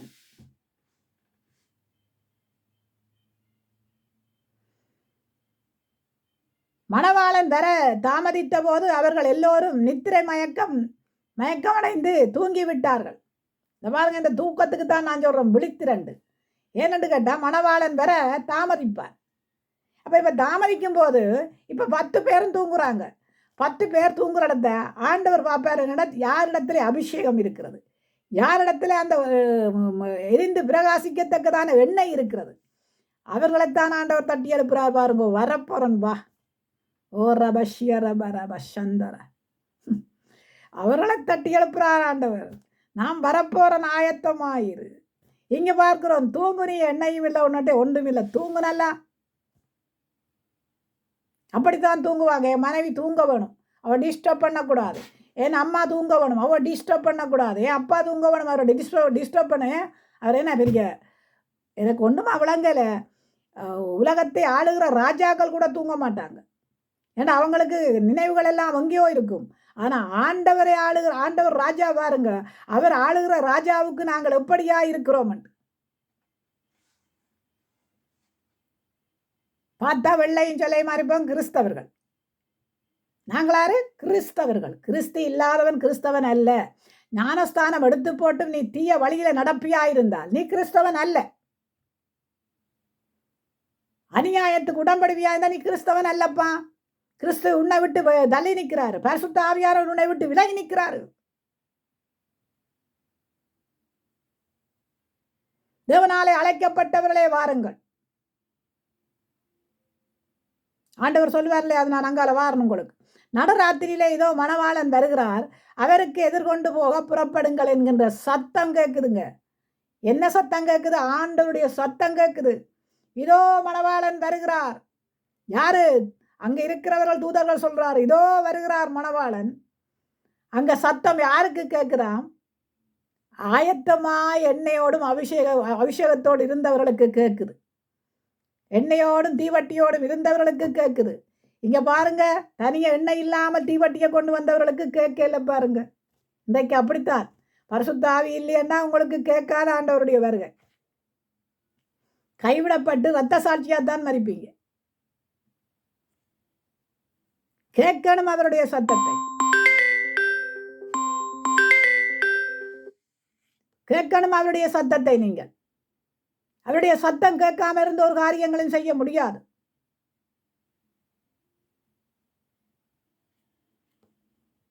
அப்பொழுது அந்த கன்னிகள் எல்லோரும் எழுந்திருந்து தங்கள் தீவட்டிகளை ஆயத்தப்படுத்தினார்கள்.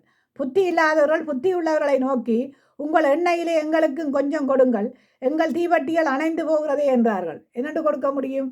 அது என்ன சாதாரணமான எண்ணெயா? அது அபிஷேகம். அதை கொடுக்க முடியுமா? என்ன ஆயத்தமாக இருக்கிறார்கள். நீ ஆயத்தம் இல்லாமல் வந்துட்டு எண்ணெயில் கொஞ்சம் கொடு, கேட்க முடியுமா? அது என்ன நாங்கள சாப்பாட்டு சாமான்களை பற்றி பக்கத்து வீட்டுக்காரன்ட்ட போய் பச்சை மிளகாய் இருக்கா கொஞ்சம் தாங்க, வெங்காயம் இருக்கா கொஞ்சம் தாங்க, அலியன்னு சொல்லி சொன்னால் இந்த கொஞ்சம் கறியில் கொஞ்சம் போடுங்க, அந்த கறியில் கொஞ்சம் போடுங்கன்னு கேட்குற வாழ்க்கையா இது? இல்லைங்க. இது அவரை பெற்றுக்கொண்ட எங்களுக்குள்ள நாங்கள் அபிஷேகத்தால் நிறைஞ்சிருக்கும் போது, எங்களோட சேர்ந்து நீங்கள் ஜெபிச்சு எங்களோட சேர்ந்து துதிச்சு பாடி எடுக்கும்போது பரிசுத்த ஆவியானவர் உங்களுக்குள்ள வந்துடுவார் பாருங்க. அதுதான் நீங்கள் அபிஷேகத்தை பெற்றுக்கொள்வது. அந்த அபிஷேகம் தான் உங்களுக்கு வெளிச்சமாய் மாறுகிறது. புத்தி இல்லாதவர்கள் புத்தி உள்ளவர்களை நோக்கி, உங்கள் எண்ணெயிலே எங்களுக்கு கொஞ்சம் கொடுங்கள், எங்கள் தீவட்டிகள் அணைந்து போகிறது என்றார்கள். புத்தி உள்ளவர்கள் பிரதியுத்திரமாக, அப்படியல்ல, எங்களுக்கும் உங்களுக்கும் போதாமல் இருப்பதபடிக்கு. போதாமல் இருக்கக்கூடாது. பரிசுத்த ஆவியானவர் எங்களுக்குள்ள உள்ளத்தில் நிரம்பி வழிய வேணும். எசேக்கியாவில் சொல்லப்பட்டிருக்கு, கடுக்கால் அளவும் போதாது, முழங்கால் அளவும் போதாது, நீந்தி நீந்தி மூழ்க வேணும். போதாத அளவுக்கு நான் வாழ முடியாது, நீந்தி நீந்தி நான் மூழ்க வேணும், மிதந்து மிதந்து நான் மகிழ வேணும் ஆண்டவருக்குள்ள. உனக்கு தந்துட்டு நான் என்ன செய்கிறது? போதாமல் இருக்காதபடிக்கு நீங்கள் போய் வெளியிலே வாங்கி கொண்டு வாங்க.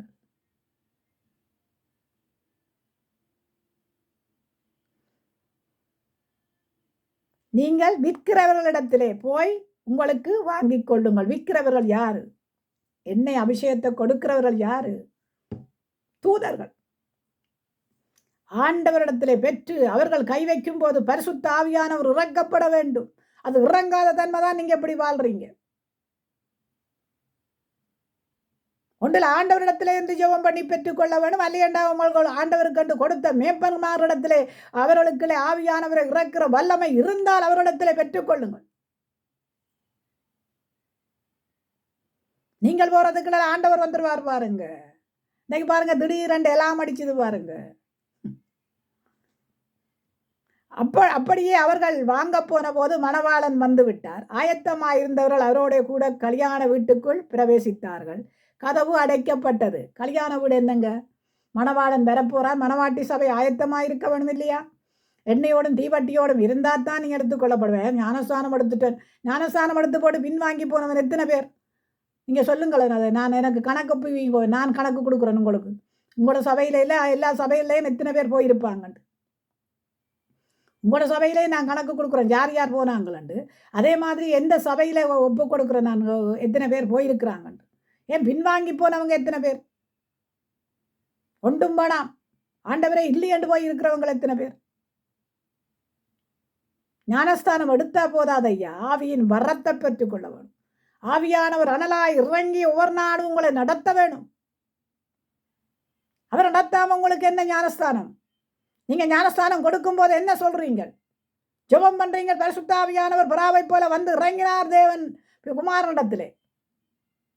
ஏன் அவர் தன்னுடைய ஆவியை ஆண்டவருக்கு ஒப்பு கொடுத்தாரு. அவர் போகும்போது என்ன சொல்றாரு? அவர் இங்க இருந்தா, பூமியில இருந்திருந்தா பரிசுத்த ஆவியானவர் எங்களுக்குள்ள வந்திருக்க மாட்டார். ஏனென்றா அவரோடு இருக்கிற ஆவியானவர் அல்லவா.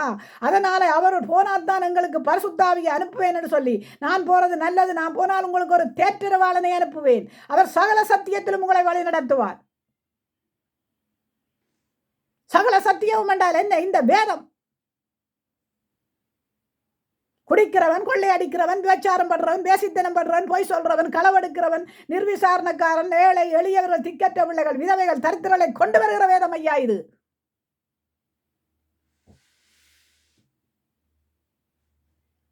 பாவத்தில இருந்து, அடிமையில இருந்து கொண்டு வருகிற வேதம் இது. இதை நாங்கள் நிர்விசாரமாய் பார்க்கிறோம்.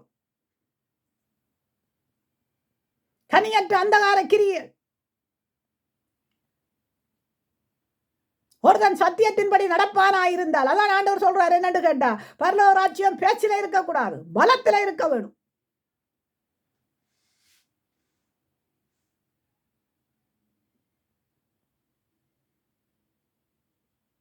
பின்பு மற்ற கன்னியரிடம் வந்து, ஆண்டவரே ஆண்டவரே எங்களுக்கு திறக்க வேண்டும் என்றார்கள். அதற்கு அவர், உங்களை அறியேன் என்று மெய்யாகவே மெய்யாகவே உங்களுக்கு சொல்றேன். எங்க? மணவாட்டி சபைக்கு.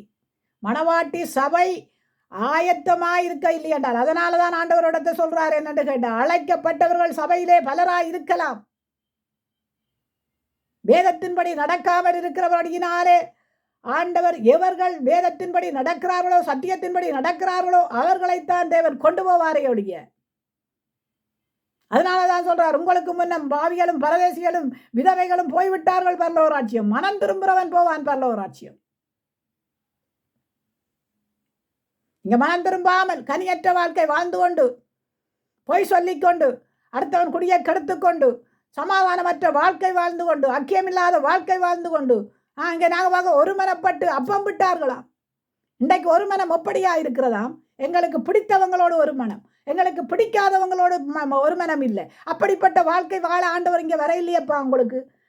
ஒரு மனத்தை காட்டி தந்துட்டு போக வந்தாரு.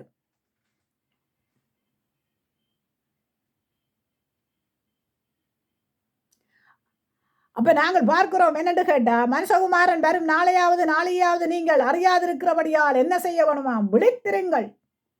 சபையே நீ விழித்திரு,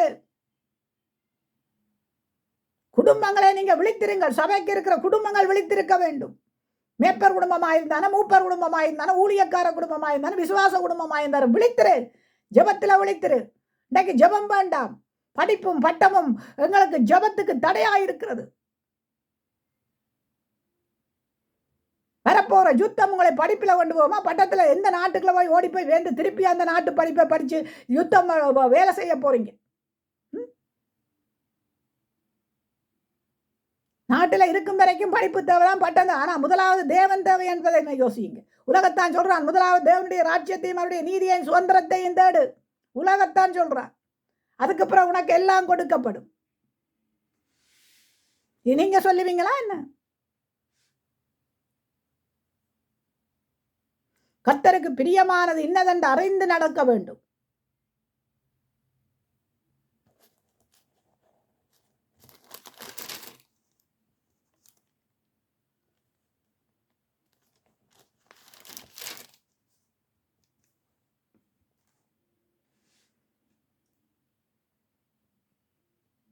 மத்தேயு 26:38.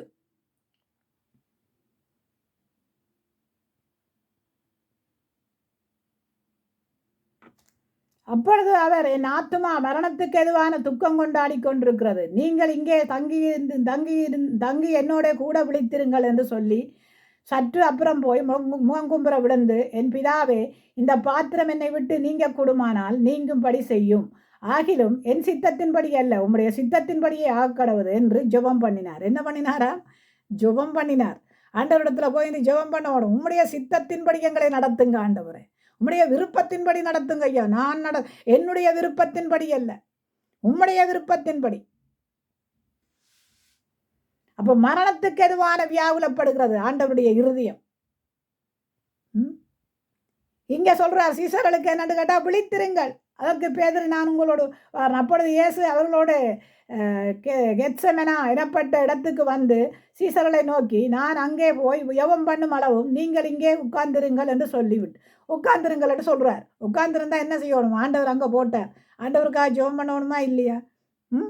பேதுரு செபதேயுவின் குமாரனும் இருவரையும் கூட்டிக் கொண்டு போய் துக்கப்படவும் வியாகுலப்படவும் தொடங்கினார். அப்பொழுது அவர், என் ஆத்துமா மரணத்துக்கு எதுவான துக்கம் கொண்டாடுகிறது, நீங்கள் இங்கே தங்கி என்னோட கூட விழித்திருங்கள். திரும்பி வந்து கேட்கிறார், என்னன்னு கேட்டா, உங்களுக்கு 1 மணி நேரமாவது எனக்காக விழித்திருக்க முடியவில்லையா? 1 மணி நேரம். 1 மணி என்னங்க, ஒரு 15 நிமிஷம் நீங்க ஜபிச்சாலே முடியல. அவ்வளவுக்கு டார்ச்சர். ஜபிக்கிறதுக்கு அவ்வளவுக்கு ஒரு பிரச்சனை. என்ன பிரச்சனை? படிப்பு, நித்திரை, தூக்கமும் படிப்பும் பிரச்சனையாக கிடக்கிறது ஜபத்துக்கு. அப்படிப்பட்ட படிப்பு உங்களுக்கு தேவையா? அப்படிப்பட்ட தூக்கம் உங்களுக்கு தேவையா? நான் கேட்குறேன். படிக்கிற பிள்ளை எங்கேயும் படிக்கும், காரக்கை இருந்தும் படிக்கும். ஏன் நீங்கள் வேணுங்கன்னு சொன்னால் படிக்கிற பிள்ளைகளுக்கு முன்னால் நான் ஜெபம் பண்ணி காட்டுறேன், நீங்கள் சேலஞ்ச் பண்ணி வாங்க. சேலஞ்ச் பண்ணி வாங்க உலகத்து பிள்ளைகளுக்கு முன்னால். உலகத்து பிள்ளைகள் என்ன, ஞானஸ்தானம் எடுக்கல, மற்றபடி பைபிள் படிக்கிறாங்க, விக்கிரக ஆராதனையிலே ஒன்றும் இல்லை. வாங்க, அவங்களுக்கு முன்னால் நான் ஜெபம் பண்ணுறேன். அவங்க படிக்கிறாங்களா இல்லையான்னு பாருங்க.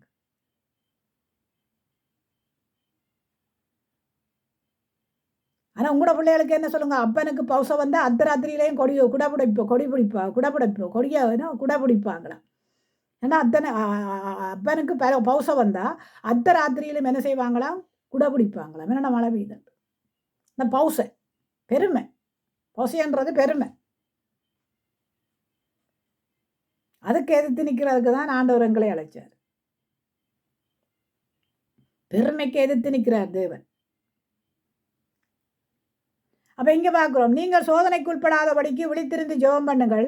ஆவியோ மாமிசமோ பலவீனம் உள்ளதுதான், ஆவியோ உற்சாகமாக இருக்க வேணும். எப்படியா இருக்கணும்? ஆவி உற்சாகமாக இருக்கணும். இப்போ தேவனுடைய ஆவி இருந்தால் எங்களுக்குள்ள உற்சாகம் பெறும். மாமிசத்தில் தான் பலவீனம். தேவனுடைய ஆவியானவர் வந்து விட்டால் எங்களுக்குள்ள உற்சாகம் தானே.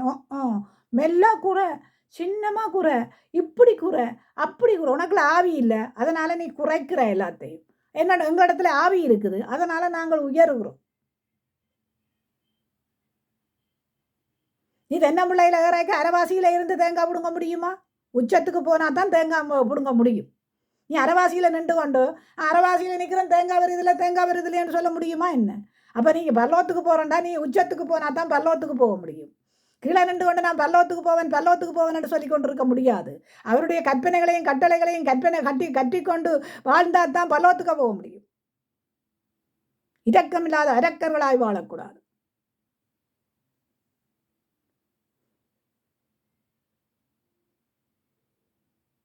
பிசாசுக்கு எதிர் நில்லுங்கள், அப்பொழுதுதான் அவன் ஓடி போவான் என்று சொல்லியிருக்கு.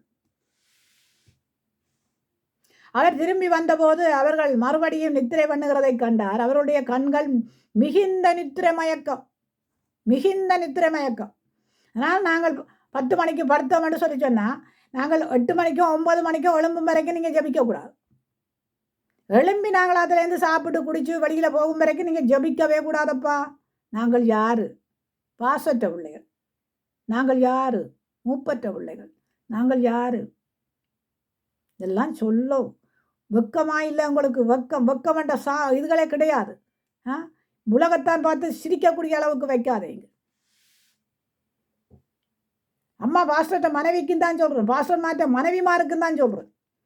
முதல்ல நீங்கள் கற்றுக்கொண்டா தான் உங்களோட பிள்ளைகள் கற்றுக்கொள்ளும். நீங்கள் உலகத்து காரியங்களை எல்லாம் கற்றுக்கொள்ளுங்கள். அவனுக்கு கடிதம் கொடுக்குறான், இவனுக்கு கடிதம் கொடுக்குறாள், அவனுக்கு கடிதம் கொடுக்குறாள், இஞ்சால இதில் அவன் பேசித்தனம் செய்கிறான், இவன் பேசித்தனம் சொல்கிறான் என்று உலகத்து பிள்ளைகளை பற்றி கதைச்ச காலங்கள் உங்களுக்குள்ள இருக்குது இல்லையா?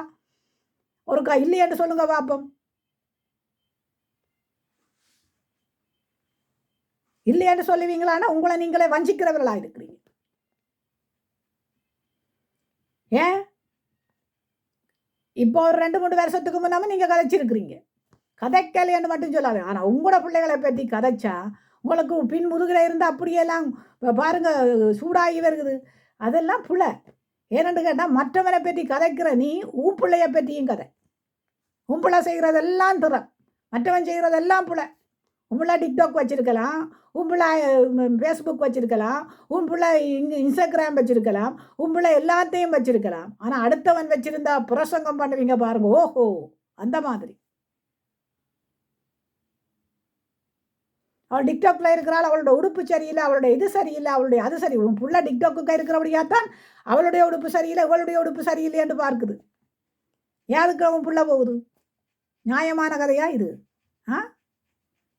இங்கே ஜபிக்க சொன்னால் ஜபிக்க முடியாது, துதிக்க சொன்னால் துதிக்க முடியாது. வீட்டில் விழிப்பில்லை, விழிப்புணர்வு இல்லை. நாங்கள் வந்து வெள்ளையும் சொல்லையுமா ஞாயிற்றுக்கிழமை ஆராதனைக்காரர்ப்பா. சோத்திரம்.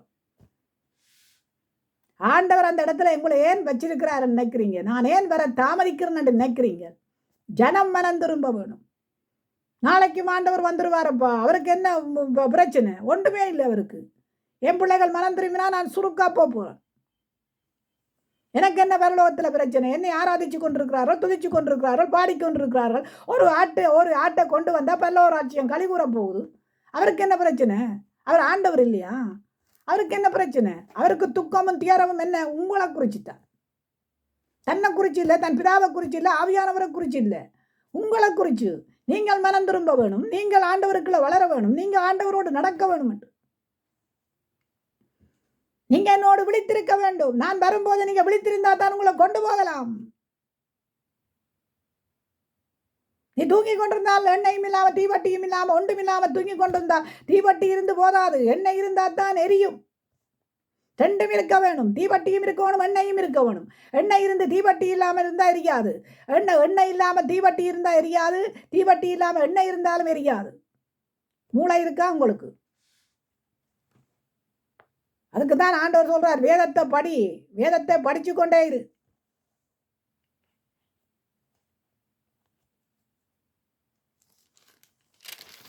வெளிப்படுத்தல் 16 பார்ப்போம்.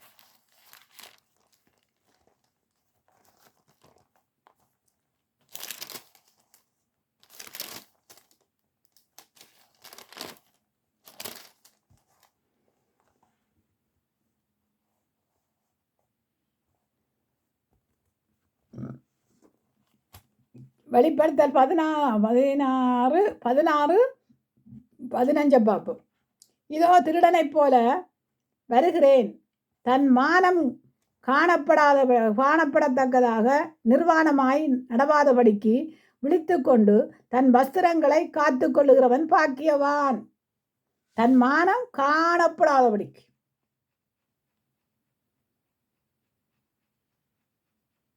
நிர்வாணமாய் நடவாதபடிக்கு. நிர்வாணம் என்றால் என்ன? நிர்வாணம் என்றால் என்ன? நீங்க செய்கிற எல்லா துர்க்கிரிகளும் நிர்வாணம்தான். துர்க்கிரியல் எல்லாம் நிர்வாணம்தான். நல்ல கனி இல்லையென்னா அது கெட்ட மரம் தான். அப்போ கெட்ட மரம் என்றால் என்ன? கெட்ட மரத்தில் என்ன எல்லாம் இருக்கும்? அதை நீங்கள் தான் யோசிக்கணும். கெட்ட மரத்தில் என்ன இருக்குமெண்டு. கெட்ட கனி தான் இருக்கும், கெட்ட இலை தான் இருக்கும். அந்த இலையில் நீங்கள் எதையுமே செய்து முடியாது. அப்போ நிர்வாணமாக காணப்படுறீங்க. பரிசுத்த ஆவியானவர் வஸ்திரம் தரியாதவனாய் காணப்படுகிறீங்க. இப்போ நாங்கள் ஞானஸ்தானம் எடுத்துட்டோம் பல்லோராட்சியம் போவோமோ? நீங்கள் ஞானஸ்தானம் எடுத்தாலும் ஆண்டவருடைய ஆவியானவரால் நடத்தப்படாட்டா பல்லோராட்சியம் போக மாட்டீங்கப்பா. ஞானஸ்தானம் என்னத்துக்கு எடுக்கிறீங்க? ஞானம். ஞானம் என்றால் என்ன? இங்கே சொல்கிறாருல்ல, புத்தி யுத்தி அறிவுகளை கற்றிக்கொள்ளணும். ஞானத்தை சத்தமிட்டு கூப்பிடு, ஞானாவியானவர் உனக்குள்ள வந்துருவார் பாரு. ஞானம் இல்லாதவன் அவன் பாக்கியவானா இருக்க முடியுமா? ஞானம் உள்ளவன் தான் பாக்கியவான். தன் வஸ்திரங்களை காத்து கொள்ளுகிறவன், பரிசுத்த வஸ்திரத்தை காத்து கொள்ள வேணும். பரிசுத்த வஸ்திரம் என்ன? ஆவியானவரை காத்து கொள்ள வேணும். வெண் வஸ்திரம் தரித்தவர்களாய் காத்து கொள்ள வேணும். வெண் வஸ்திரம் தரித்தவர்கள் பாதுகாக்கப்பட வேணும். அதை காத்து கொள்ளுகிறவன் தான் பாக்கியவான்.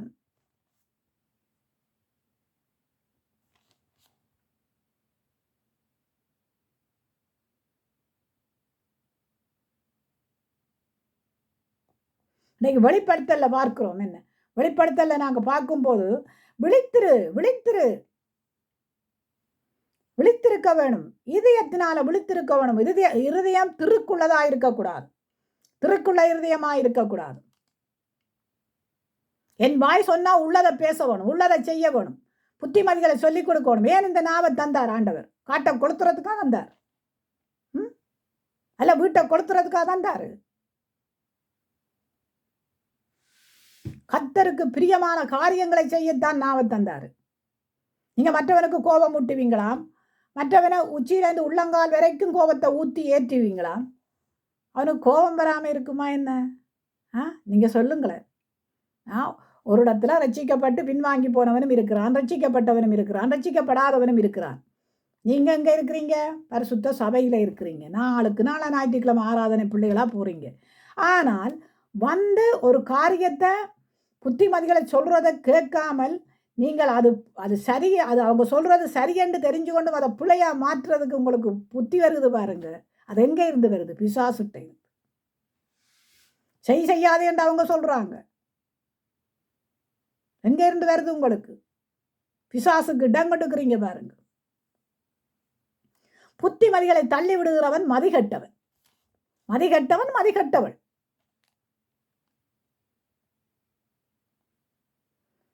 ஆவிக்குரிய பாஸ்டர்மாருடைய சொற்களை கேளுங்கள்னு சொன்னால் அவர்களுக்குள்ள என்ன ஆவி இருக்கண்டு பார்த்து நீங்கள் சொற்களை கேளுங்க.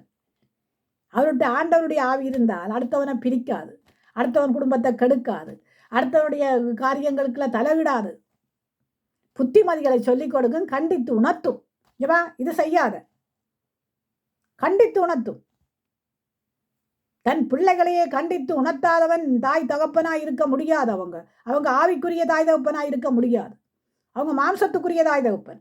அப்பையும் அந்த மாம்சத்தின்படி தான் பிள்ளைகளை நடத்துவாங்க. ஆவிக்குரிய தாய் தகப்பனாக இருந்தால் ஆவிக்குரிய வார்த்தைகளை கொடுத்து இதுதான் வேதம் சொல்லுது, இதன்படி நட. ஆவிக்குரிய தாய் தகப்பனண்டா வேதத்துல தான் கற்றுக் கொடுப்பாங்க. ஆவிக்குரிய தாய் தகப்பனண்டா என்னன்னு சொல்றீங்க? வேதத்தை கற்றுக் கொடுக்கிறவன் தான் ஆவிக்குரிய தாய் தகப்பன். இந்த வேதம் இப்படி சொல்லுது ஐயா, மற்றவனை கொண்டு வரத்துக்கு நீங்க உங்களுக்கு ஏற்ற மாதிரி பிரசங்கம் பண்ணுவீங்களா? உலகத்தோட போய் சேர நான் கொண்டு கேட்குறேன். உங்களோட சொந்த பந்தங்களுக்கு ரசிக்கப்படாதவங்க இருக்கிறாங்கல்லானே, அவங்கள எப்படி நீங்கள் கொண்டு வர போகிறீங்க? அவங்களுக்கு சாட்சியாக நீங்கள் வாழ்ந்து சத்தியத்தின்படி நடக்கும்போது அவங்க பார்த்து வருவாங்க. அவங்களே ஆண்டவர் கொண்டு வர ரட்சிப்பு கர்த்தருடையது அல்லவா? அப்போ ஆண்டவர் கொண்டு வருவார். உங்களுடைய சாட்சியை பார்த்து ஆண்டவர் கொண்டு வருவார். உங்களுடைய சாட்சியை உப்பும் சப்பு மற்றது. உங்களுடைய சாட்சி என்ன சாட்சி? பேச்சாரம் செய்வீங்களாம், பேசித்தனம் செய்வீங்களாம், பொய் சொல்லுவீங்களாம், அடுத்தவன் குடிக்க கெடுப்பீங்களாம், அநியாயம் செய்வீங்களாம், கரியற்ற அந்தகார கிரியலை செய்து கொண்டு மற்றவனை நீங்கள் உலகத்தான்னு சொன்னால் இதே உலகத்தாராத்தான் நீங்கள் இருக்கிறீங்களே. ஏன்னு கேட்டால் ஆவிக்குரிய தகப்பன்மார் ஆவிக்குரிய தாய்மாரண்டா எதை கற்றுக் கொடுப்பாங்க? அப்போ மாம்சத்துக்குரிய தாய் தகப்பன் மாம்சத்துக்குரிய தாயுமா இருக்கிறபடியாத்தான் நீங்கள் என்ன செய்கிறீங்க? இந்த வழிகளை கற்றுக் கொடுக்கிறபடியா பிள்ளைகள் அந்த வழிகளை வந்தபடியா அவங்களை ஏற்றுக்கொள்ள முடியாமல் இருப்பாங்க. ஞானமாக நடந்து கொள்ள வேணும்.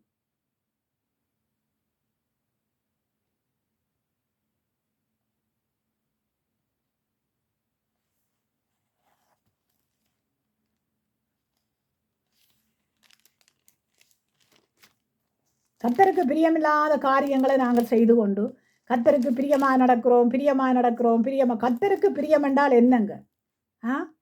அந்நிய பாஷை ஒளிந்து போகும், தீர்க்கதரிசன வேறம் ஒளிந்து போகும், நீங்கள் செய்கிற எந்த காரியங்களும் அழிந்து போகும். ஆனாலும் என்ன அழியாதாம்? ஒரு நாளும் அன்பு ஒரு காலும் அழிந்து போகாது. அன்புக்கு என்ன இருக்காதாம்? பொறாண்மை இருக்காது, காமகாரம் இருக்காது, தற்பொழிவை நாடாது, வீம்பை நாடாது, சினம் கொள்ளாது, அடுத்தவன் குடிய கெடுக்காது, அடுத்தவனுக்கு நாசம் செய்யாது. அன்பு என்ன செய்யுமா? சகலத்தையும் தாங்கும், சகலத்தையும் சகிக்கும், சகலத்தையும் இது பண்ணும்.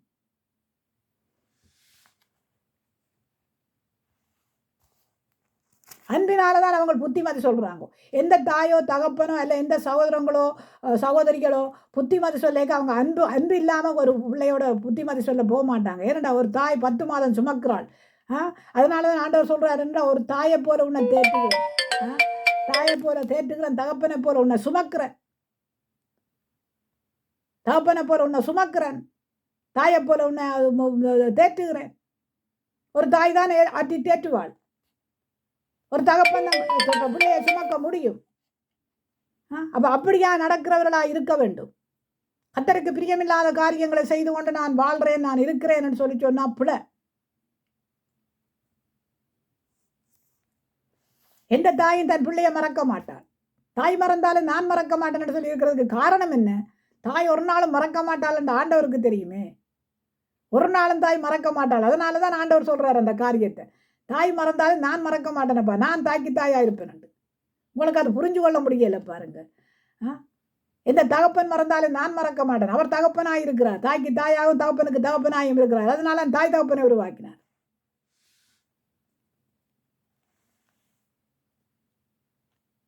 கற்றுக்கொள்ள வேண்டியதில் நாங்கள் கற்றுக்கொள்ள வேணும். கற்றுக்கொள்ள கூடாதுல தப்பி அங்கால விட்டுருவோம். பிள்ளைகளுக்கு கற்றுக் கொடுங்க. சகோதரங்கள் என்றால் என்ன? சகோதரங்களுக்கு நான் அப்பால வரேன்.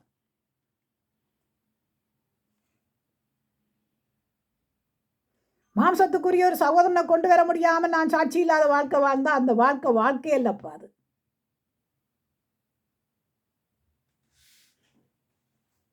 தயவு செய்து விழிப்புணர்வுள்ளவர்களாயிருங்க, விழித்திருங்க. விழித்திருந்தா தான் ஒரு காரியத்தை செய்ய முடியும். விழிப்பில்லாம ஒரு காரியத்தை செய்ய முடியாது. கர்த்தருக்கு பிரியமாக நடந்து கொள்ளுங்க. எனக்கு நேரம் போகிற இதாண்டபடியாக நான் என்னென்னு கேட்டால், நான் நாளைக்கு ஞாயிற்றுக்கிழமைக்கு எனக்கு சனிக்கிழமைக்கு ஒரு கல்யாண வீடுன்றபடியாக நாங்கள் லண்டன் போக இருக்கிறோம். அதனால் நான் இன்றைக்கு உங்களுக்கு இருக்குது கணக்க விழிப்பு இதுகளை எடுத்து வச்சிருக்கிறேன். அதனால் உங்களுக்கு நான் திரும்பவும் கொடுப்பேன். இத்தோடு நான் முடிக்கிறேன். மீண்டும் ஒரு செய்தியோட வாரன். கர்த்தர் தானே உங்களை ஆசீர்வதிப்பாராக. திருந்த வேண்டிய இடத்த திருந்துங்க, விழிக்க வேண்டிய இடத்த விழித்திருங்க, ஜெபம் பண்ணுங்க. ஜெபம் கண்டிப்பாக முக்கியம். விழித்திருக்கிறதுக்கு ஜெபம் முக்கியம். ஆண்டவராக இயேசு கிறிஸ்து நான் ஜெபத்துக்கு பிறகு வாரன். உங்களுக்கு தயவு செய்து இந்த வார்த்தைகளை கேட்டு அதன்படி நடக்கிறவர்களாக இருங்க. இத்தோடு நான் முடிக்கிறேன். மீண்டும் ஒரு இதோட வார்த்தையோட வாரன். கர்த்தர் தாமே உங்களை எல்லாரையும் ஆசீர்வதிப்பாராக. பாருங்க, இதன்படி நடவுங்க. ஏனெண்டா காலம் பொல்லாத இருக்கிறது, காலம் சுவாமியாக இருக்கிறது. அதை பிரயோஜனப்படுத்துங்க. நீங்கள் ஆராய்ஞ்சறியுங்க. உங்களை நீங்கள் ஆராய்ஞ்சறியுங்க. மற்றவங்களை ஆராய்கிறதுக்கு அவங்களே ஆராய்ஞ்சு கொள்வாங்க. ஏனெண்டா அவங்களுக்கு ஆண்டவர் இருக்கிறார் தானே, அவங்க கொடுப்பாங்க. அப்போ ஏன்னு கேட்டால் மேப்பன்மாரும் ஜனங்களை செய்கிற காரியங்களை ஆவிக்குரியவர்களாய் அறிந்து கடிந்து உணர்த்தி இருக்க வேணும். ஏன்னு கடிந்து கொள்ளுதல் முக்கியம். கடிந்து கொள்ள வேணும். பிள்ளைகளை யாராயிருந்தாலும் கடிந்து கொள்ளத்தான் வேணும். தயவு செய்து நீங்கள் அப்படியான காரியங்களுக்குள்ள சபைகளுக்குள்ள நீங்கள் ஆண்டவருக்காக முயற்சி செய்யுங்க. உங்களுக்காக முயற்சி செய்யாதீங்க, கர்த்தருக்காக முயற்சி செய்யுங்க. கர்த்தரோடு இருந்து முயற்சி செய்யுங்க.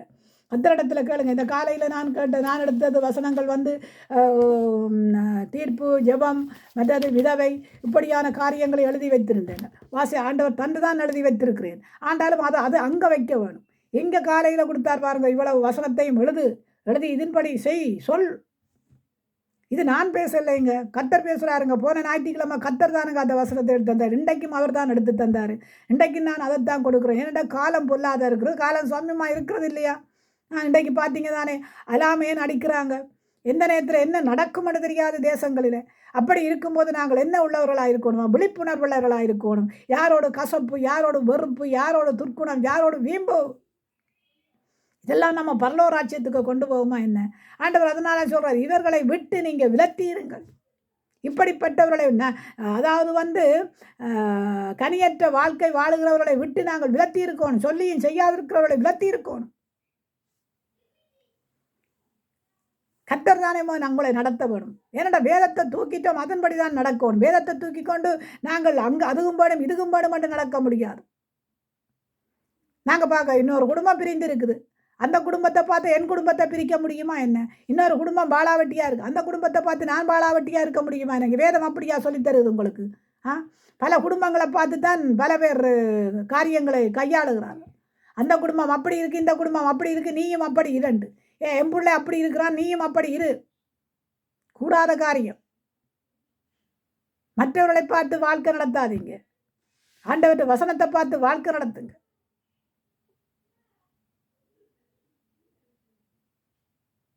நான் சொல்லியும் இந்த வார்த்தைகளை கேட்டும் இதன்படி நடக்காதவன் எங்கே இருப்பானாம்? மணலின் மேலே கட்டப்பட்ட வீட்டுக்கொப்பாக இருப்பானாம். நான் சொல்லியும் இந்த வார்த்தையின்படி நடக்கிறவன் எங்கே இருக்கிறானாம்? கண்மலையின் மேலே கட்டப்பட்ட வீட்டுக்கு ஒப்பாக இருக்கிறானாம். தயவு செய்து நான் கொடுக்குற வார்த்தைகள் எல்லாம் வேதத்தில் தான் கொடுக்குறேன். எங்கேயுமே இருந்து நான் பொறுக்கி கொண்டு வந்து கொடுக்கையில் இந்த வேதம் தான் நமக்கு திட்ட தெளிவாக எழுதி தருகிறது. இதன்படி நடக்க பாருங்க. கர்த்தர் தாமே உங்களை ஆசீர்வதிப்பாராக. கேட்கிற ஒவ்வொருத்தருக்கும் கர்த்தர் இந்த வசனத்தை கொடுத்துருக்கிறாரு. இன்னும் மீண்டும் ஒரு வசனங்களோடு ஆண்டவரோடு பேசி ஆண்டவரோடு உறவாடி நான் 2 கட்டாக நான் இங்கே எல்லாரும் சொல்லுவாங்க, வீட்டுக்குள்ளேயே இருக்கிறேன், வெளியில் போகிறதில்ல. வெளியில் போய் என்னத்தை பண்ண போகிறேன்? வெளியில் போய் நான் என்ன பண்ண போகிறேன்? என்னத்தை உள்ள நாட்டு பிரச்சனைகளை எல்லாம் கொண்டு வரதா வெளியில் போகிறது? அல்லையான்னு கேட்குறேன். இந்த வேதத்தை படிக்கிறதா என்னுடைய அறிவுரை. வேதம் தான் எனக்கு வெளிச்சம். அதனால தான் இந்த வேதம் தான் என்னை பல்லவத்துக்கு கொண்டு போகும். அதனால் நான் என்ன செய்கிறதுன்னு கேட்டால், வீட்டுக்கு இருந்தால் வேதத்தை படிப்பேன், ஜெபிப்பேன். அந்த எதிரிக்கு பிடிக்கல. எதிராளிக்கு பிடிக்கல. நான் ஜெபிக்கிறத எதிராளிக்கு பிடிக்கல. ஆனாலும் நான் எதிராளியை தான் நசுக்கிறனே ஒழிய மனுஷனே அல்ல. எதிராளிக்கு நான் எதிர்த்துத்தான் நிற்பேன். எங்கே போனாலும் ஜெபிச்சுத்தான் ஆவன். எங்கே நின்றாலும் ஜெபிச்சுதான். ஏன்னாடா எனக்கு ஒரு எதிராளி இருக்கிறான். அதான் பவுலடியான்னு சொன்னான், எனக்கு ஒரு முள் கொடுக்கப்பட்டிருக்கிறது, அது எப்பொழுதும் என்னை கூட்டிக் கொண்டிருக்கிறது, சாத்தான். எனக்கும் அப்படித்தான் ஒரு முள் கொடுக்கப்பட்டிருக்கிறது, அது எப்பொழுதும் என்னை கூட்டுது. ஜெபிக்காத மெல்ல மெல்ல மெல்ல மெல்ல போ. மெல்ல போகிறதுக்கல்ல நான் துரியரமாய் போகிறதுக்கு. என்னுடைய வயசுக்கு நான் மெல்லமாக போனானண்டா மறிச்சா பரலோராட்சியத்துக்கு போக முடியாதப்பா. துரியரமாக போனால் தான் பரலோராட்சியம். ஜெபந்தான் எங்களை ஜெயிக்க வைக்கிறது. ஜெபந்தான் எங்களை ஊன்றி கட்டுகிறது. ஜெபத்தினால்தான் எனக்கு பலன் வருகிறது. தயவு செய்து ஜெபிக்கிறவர்களுக்கு தடை செய்யாதீங்க. விழித்திருங்க. நீங்களும் விழித்திருங்க, மற்றவனையும் விழிக்க வையுங்க. சோர்ந்து போகாதீங்க. கர்த்தர் வரும்போது கைவிடப்பட்டவர்களாய் காணப்படக்கூடாது. ஆவியிலே எளிமை உள்ளவர்கள் பாக்கியவான்கள், துயரப்படுகிறவர்கள் பாக்கியவான்கள், என்னின் நிமித்தம் துன்பப்படுகிறவர்கள் பாக்கியவான்களாயிருப்பார். ஆண்டவரின் நிமித்தம் நான் துன்பப்படுகிறேன். ஆண்டவரின் நிமித்தம் தான், ஜெபத்தின் நிமித்தம் துன்பப்படுகிறேன். நாம் பாக்கியவான்களாயிருப்போம் என்று நினைக்கிறேன். அப்படியான ஆட்களுக்கு சொல்கிறேன், பாக்கியவான்களாயிருப்பீங்க. தயவு செய்து ஜெபிங்க. ஜெபத்தை விட்டுறாதீங்க, விழிப்புணர்வை விட்டுறாதீங்க. ஆண்டவர் எழும்பி விழித்திருந்து ஜெபம் பண்ணன்னு சொன்னால் விழித்திருந்து ஜெபம் பண்ணுங்க. நான் காலையில் மாலையில் மதிய வேளையில் ஜாம காலத்தில் இருந்து எழும்பி ஜெபியுங்க. ஆண்டவரோட பேசுங்க, உறவாடுங்க. அதுதான் நம்முடைய வாழ்க்கை. தயவு செய்து இதோட நான் முடிக்கிறேன். கர்த்தர் தாமே உங்களை ஆசீர்வதிப்பாராக. மீண்டும் ஒரு ஜெபத்தோட வாரன். ஆவியானவர் தாமே உங்கள் எல்லாரையும் ஆசீர்வதிக்க வேண்டும் என்று. ஆசீர்வாதம் பண்ணால் நான் கொடுக்குற ஆசீர்வாதம் இந்த பூமிக்குரிய ஆசீர்வாதம் இல்லை, பரலோகத்துக்குரிய பொக்கிஷமான ஆசீர்வாதம். அந்த ஆசீர்வாதத்தை கர்த்தர் உங்களுக்கு தருவாராக. மீண்டும் ஒரு நாளில் உங்களை சந்திக்கலாம். சூத்திரம். ஆண்டவரே நன்றி அப்பா. அந்த வார்த்தைகளுக்காய் நன்றி சுவாமினி. தகப்பன் தானே பெரிய காரியங்களை செய்யும்படி ஆட்சேபிக்கிறேன். ஒவ்வொருத்தரையும் உடைய பக்கமாய் மாற்றுங்க. விழிப்புணர்வுள்ள பிள்ளைகளாய் மாற்றுங்க. தட்டி எழுப்புங்க பரிசுத்த ஆவியானவரே. ஜெபிக்க வையுங்க ஆண்டவரே. துதிக்க வையுங்கப்பா. விழித்திருக்க பண்ணுங்க ராஜா. ஆண்டவரே உடைய கரத்திலே ஒவ்வொருத்தரையும் கேட்கிற ஒவ்வொருத்தரையும் ஒப்புக் கொடுக்கிறேன் சுவாமினி. கர்த்தர் தாமே ஆசீர்வதிக்கும்படி ஆட்சேபிக்கிறேன். சகலமும் செய்ய வல்லவராயிருக்கிறவன் நீங்கள் தான் ஆண்டவரே. நீங்கள் செய்ய நினைக்கிற காரியங்கள் ஒன்றும் தடைப்படாதப்பா. உம்முடைய ஆடுகளில் நீங்கள் ஒன்றையும் இழந்து போகக்கூடாது ஐயா. எண்ணெய் இல்லாதவர்களுக்குள்ளே எண்ணெயை ஊற்றுங்க ஆண்டவரே. ஐயா ஆண்டவரே தகப்பனே, அபிஷேகத்தை ஊற்றுங்க. அபிஷேகத்தினாலே நடத்தப்படுவார்களாக ராஜா. ஒருவரையும் இழந்து போகாதீங்க சுவாமினே. ஆண்டவரே, நீங்கள் ஒவ்வொருத்தரும் ஆண்டவரே உம்முடைய வார்த்தைகளை கேட்டு நடக்க வாலிபர்கள், கன்னியர்கள், குழந்தைகள், பாலகர்கள், சிறுவர்கள், குடும்ப தலைவர்கள், தலைவிகள், மேய்ப்பர்கள், மூப்பர்கள், சுவிசேஷர்கள், அப்போஸ்தலர், போதகர்கள், ஆண்டவரே சுவிசேஷிகள் ஒவ்வொருவரும் நடக்க, விசுவாச குடும்பங்கள் நடக்க ஆவியானவர் தாமே வார்த்தைகளை கொடுத்து ஆண்டவரே, நீங்கள் ஆண்டவரே ஆயத்தமுள்ள பிள்ளைகளாய் மாற்றும்படியாய் செபிக்கிறேன். விழிப்புணர்வு உள்ள பிள்ளைகளாய் மாற்றும்படியாய் செபிக்கிறேன் ஐயா. உம்முடைய கரத்திலே ஒப்புக் கொடுத்து இயேசு கிறிஸ்துவின் நாமத்தில் ஜெபிக்கிறேன் நல்ல பிதாவே. ஆமேன், ஆமேன்.